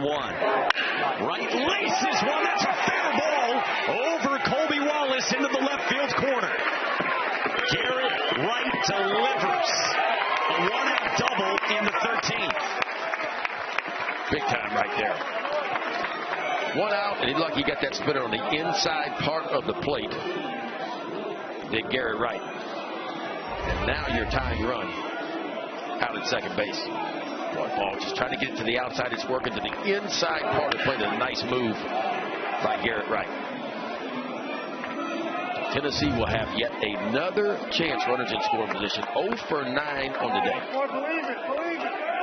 Can Blake Grimmer come through? He homered in the 4th. First pitch, ball 1. Another splitter from Antolik. Grimmer's only hit today. 3 fly ball outs plus a strikeout on a splitter he saw in the 6th from Joe Webb. 2-0 on Grimmer.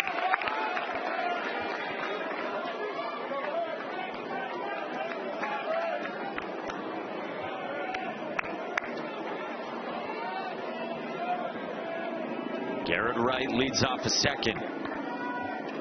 Antolik's 2-0. Grimmer takes a strike. He thought he was down. 2-1. Antolik just leaning on that splitter, isn't he?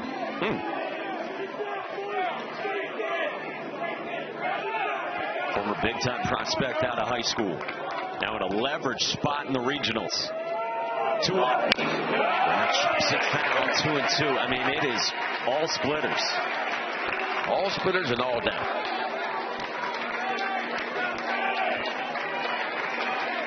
Grimmer can't get it done.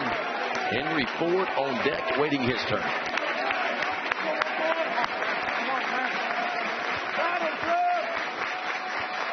The 2-2. Grimmer on the ground, sharply in the right field, a base hit. Garrett right around third. We are tied again. The Grim Reaper delivers for the Vols. There's your big base hit with a runner in scoring position right there. Vols were 0 for 9, make it 1 for 10, and we are all new again in the bottom of the 13th. Right back to it again in a really good swing. That ball's left up, and boy, he knew it as soon as he hit it. Did Grimmer, and he had tied this ball game up. He puts a finger in the air. And now Henry Ford, who tied it in the 9th inning. Try to win it in the 13th. Ball 1 at 96. Finally a heater from Brett Antolik. 2 walks also for Henry Ford. Power bat who has reached 20 home runs with that big fly today. 1-0. And this is just outside. 2-0 on Henry Ford. I mean, it is crazy how games here in Chapel Hill in the postseason always deliver. Laced by Ford, foul out ahead of the splitter. 2-1. Think about 2 years ago here, the regional and the super for North Carolina. Crazy games against Long Island and LSU. LSU played some crazy games here. And now ECU and Tennessee starting this regional in much the same way. 2-1. Ford takes a strike. 2-2. Maybe thought it was off or thinking splitter there. I think he's probably thinking splitter. And it was a well-placed fastball to get back in the count. 2-2. 2-2. Just off the edge, and the count's full. Boy, even the misses have been marginal.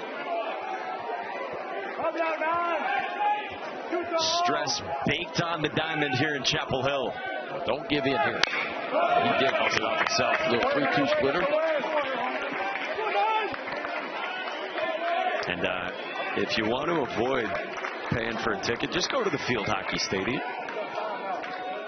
Got plenty high enough. You can see everything. 3-2. Ford strikes out. Antolik reaches back for 96 to fan Tennessee's biggest bat, and there's 2 away. Big time sequence right there. Splitter for a foul ball on 3-2, and he takes that old 4-seamer at 96. That's what you call reaching deep. Not only was it 96, it was placed perfectly on the outside edge. And now here comes Trent Rendlinger's spot. And Tyler Myatt will bat for him in the DH spot. Guy who's got some power. And Myatt takes strike one. Myatt's a Tennessee native. JUCO transfer. Last year, JUCO Player of the Year in the country. Absurd numbers. He's fallen out of the mix here recently, and it's 0-2 on it. Remember, they had run for Grindlinger earlier. So Myatt the bat that Josh Elander summons here, using all reaches of the roster. Brett Antolik's 0-2. Outside 1-2 on Myatt.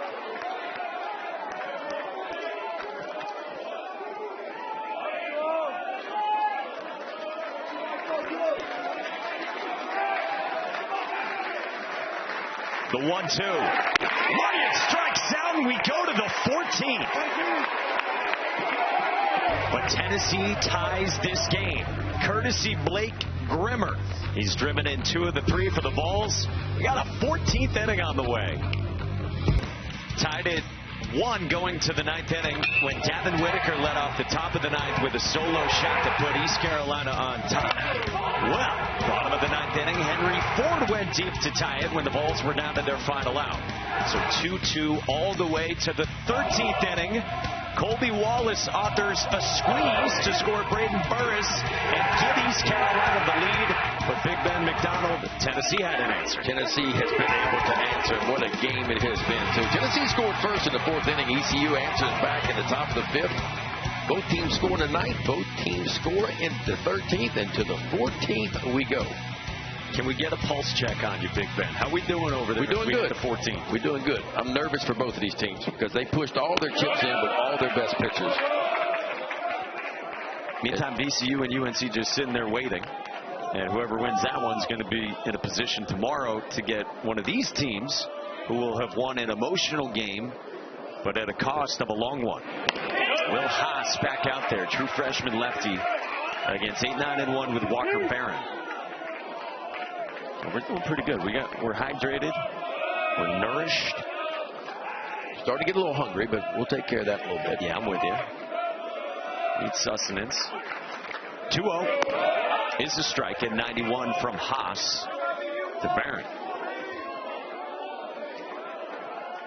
Tennessee in this game has used 4 pitchers, while East Carolina has just kind of blitzed through their best arms. 6 different Pirates pitchers. This is Sky. Left field by Walker Barron. East Carolina leads.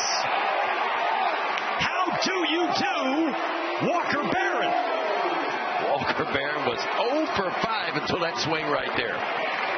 Make it 1 for 6 and an ECU lead here in the top of the 14th. Barron's 6th long ball of the season, his 35th RBI. And that's what you call Mikey sitting on a fastball in a 2-1 count and getting it and not missing it.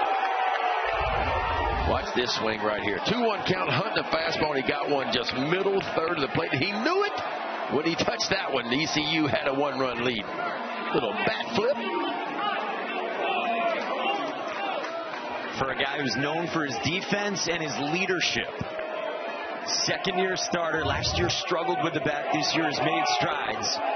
And as big a swing as he's had in his career. Nick Parham squares and takes strike 1. It's just incredible resiliency that East Carolina and Tennessee, both of them, but that East Carolina keeps showing in this game. Ravaged by injuries to its pitching staff this year. They keep trotting out arms in this one, and the offense keeps giving them a chance. And you talk to most coaches, they'll tell you, we don't mind the struggles early in the year. The struggles are what make you who you are. It makes you tough. It makes you resilient in a lot of ways, and that's ECU. And Tennessee in a lot of ways, too. We talked about Tennessee and how they got off to a rough start in conference play. They won, one series in their first 4, but then they won 4 of their last 6 conference series, and they got it going, too.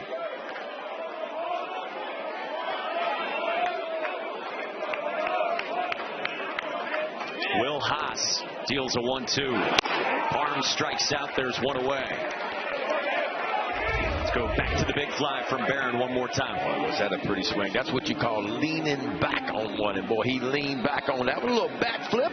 Little words for his dugout. You talk about a no doubt, and that one got out of here. I mean, a little terror squad. Fat Joe just leaned back from Walker Barron. Big fly. Back to the top, Grady Lenahan.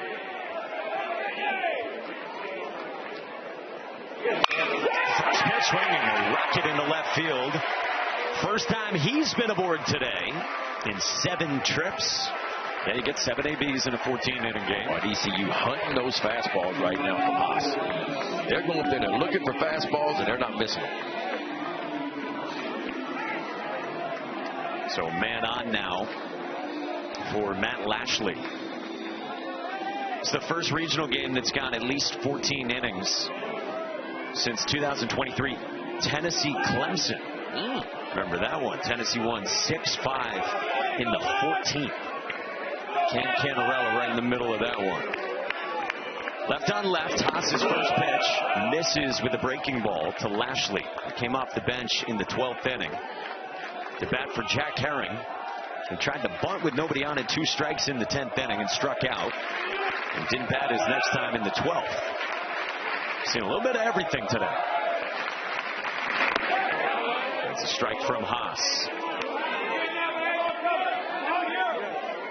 That's a real talented arm who Josh Elander told us yesterday he might have fought to earn starts for this team this year had he not been coming back from the internal brace when he blew out around this time in high school last year.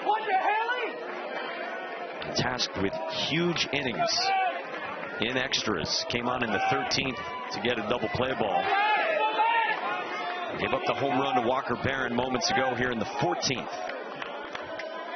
1-1. Ashley lays off 2-1 against Haas.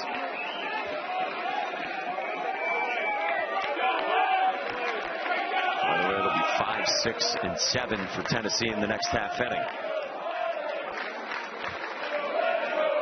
Great crowd on hand here at the Bosch. 2-1.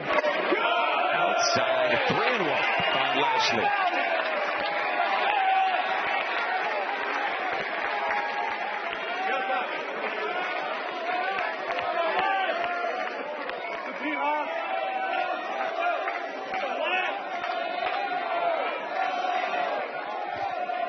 Haas delivers, the runner goes, the pitcher ball, and it's a walk to Matt Lashley. So it puts 2 on for East Carolina, threatening more. Yeah, and if you're ECU, man, it's about adding on here. You got a 1-run lead twice, and Tennessee's come back and got one of their own.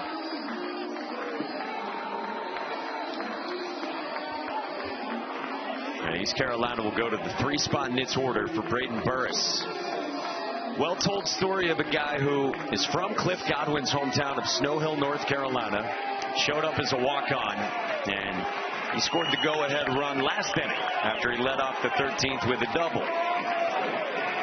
Josh Elander comes out and appears ready to make a move. Got left-handed activity in the bullpen as Tennessee is using all the big guns.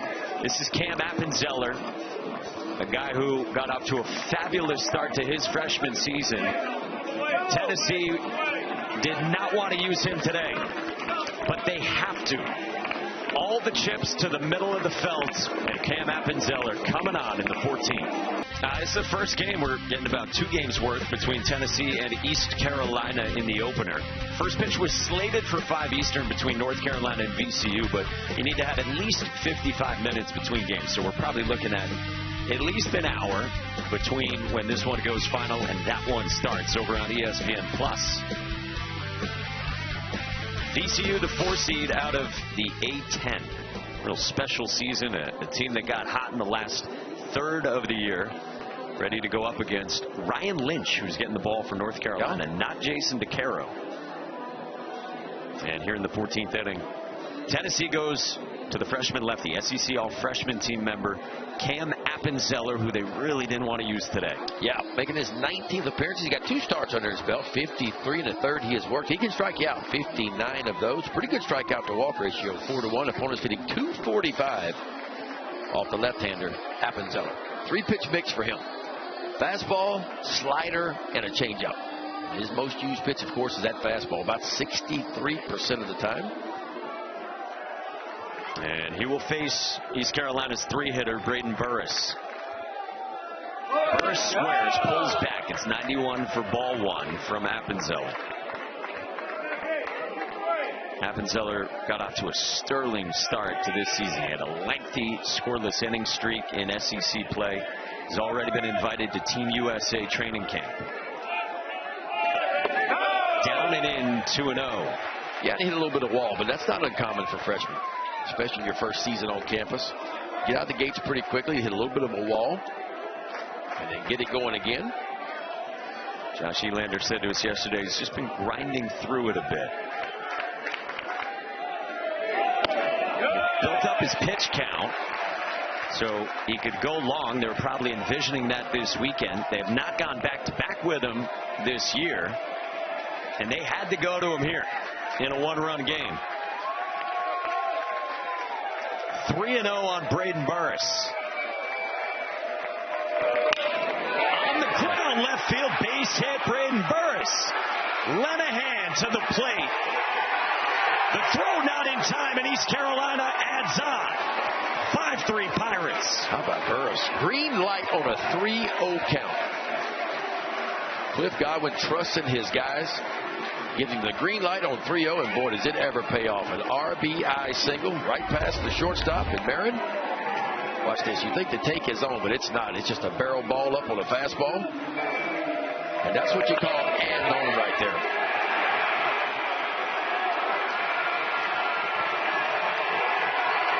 The rare 2-run margin in this game. And now Davin Whitaker fouls one back on a first pitch breaking ball. Finally, a 2-run lead for one of these teams. A little bit of breathing room for East Carolina. Whitaker had that 9th inning home run, then a sac bunt his last time in the 13th.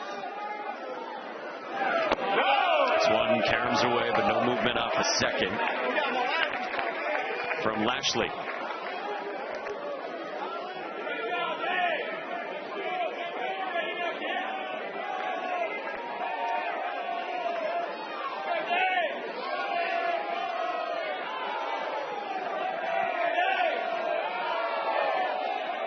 One, 2-1 the count on Davin Whitaker.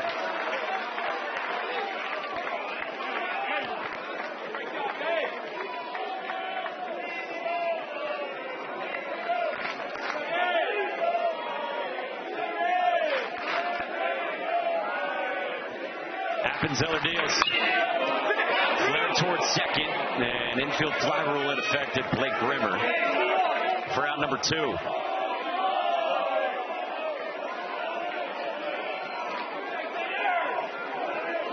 If you can keep this at 5-3, yes, you got 5, 6, and 7. You got some veteran hitters you trust. Levi Clark, Reese Chapman, and Manny Marin for Josh Elander. And for East Carolina, you're thinking more. 2 on, 2 out. Colby Wallace, the batter. He had the squeeze in the 13th to score Braden Burris. First pitch cut out and missed with the changeup.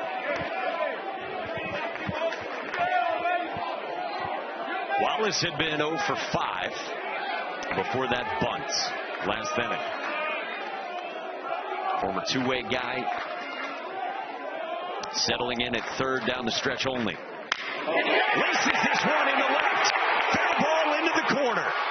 They go send him. He scores from second. Here comes Burris all the way from first. And it's a 2-run double for Colby Wallace. Wow. How about ECU, man?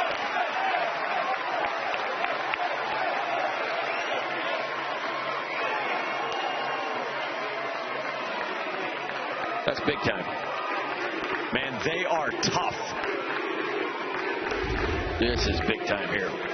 Fastball to the inside part of the plate. Another guy hunting a fastball, and boy, just laces it down the left field line, and the race is on now. 2-run score. The second one all the way from first base. And ECU now up 7-3 in the top of the 14th. Wallace at second for Jeff Sabater, squares and takes strike one.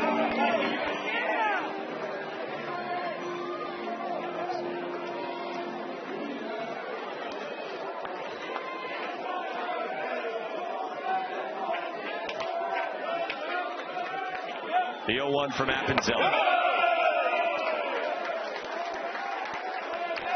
Boy, East Carolina has just thrown punches every single time. They've thrown them and they've absorbed them too. Yeah. And they keep coming back.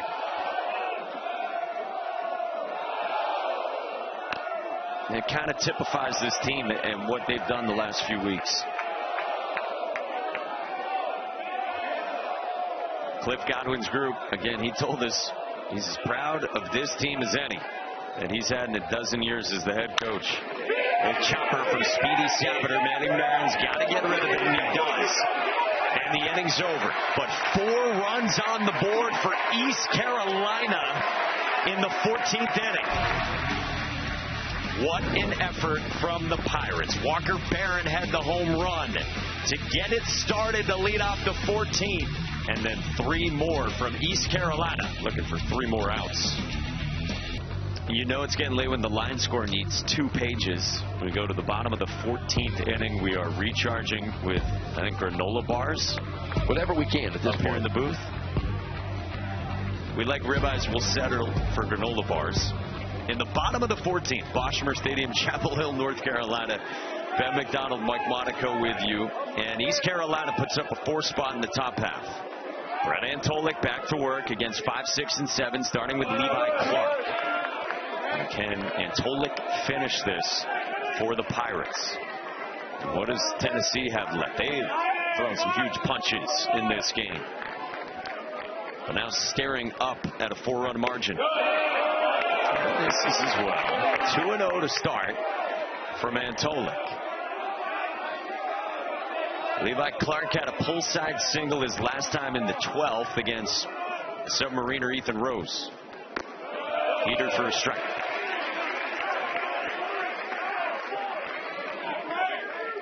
We're about to have the 400th pitch of this game.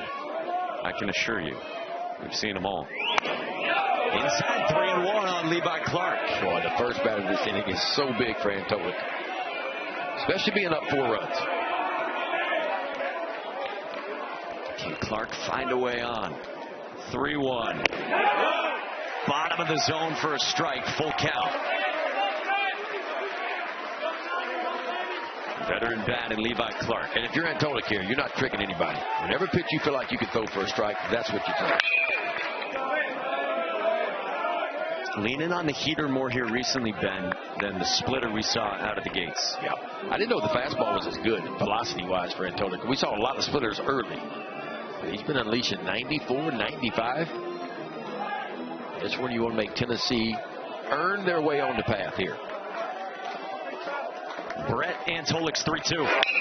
Clark chops it high to third at Colby Williams. 1 away. Antolik just did not give in. Ball all the way back from a 3-1 count, made it 3-2, then finally got a weak ground ball over to third, and a huge first out here in the bottom of the 14th.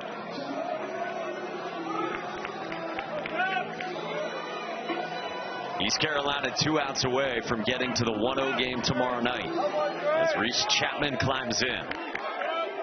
A double and a sac bunt. And strike 1 to start to the senior right fielder, just back from the facial fracture today.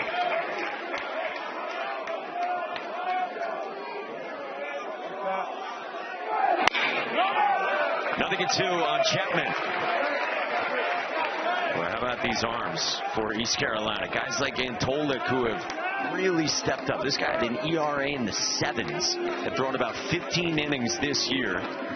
He's given them 2 innings so far and 4 punch-outs. Well, that's what has to happen in the postseason. If you're going to make deep runs in the postseason, that's another big-time pitch. That one at 96, Mikey.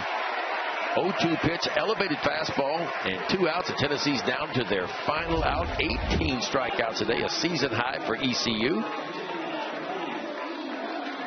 But that's what has to happen. If you're going to make deep runs in postseason, you have to have guys that maybe struggle a little bit throughout the year, but on both sides of the ball, offensively and from a pitching standpoint, to start to elevate their games. We talked about all the injuries that ECU has had from a pitching standpoint. It's very rare you lose 2/3 of your weekend rotation and your closer, and you still find your way to postseason play. Manny Marin is the last hope in this one for Tennessee. Brett Antolik's 1-1. And Tennessee down to its last strike. A vocal East Carolina contingent in Chapel Hill rises. Brett Antolik's 1-2. Staying alive, Manny Marin.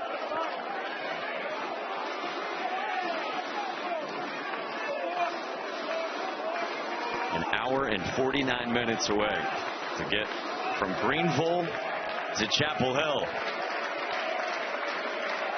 1-2 again. Aaron pokes it foul. Boy, and they have been boisterous throughout this one. 4.5 hours deep, trying to outlast Tennessee, staying hydrated at the Bosch in Chapel Hill. We got tarps off. We're fueling up. And East Carolina trying to finish this off.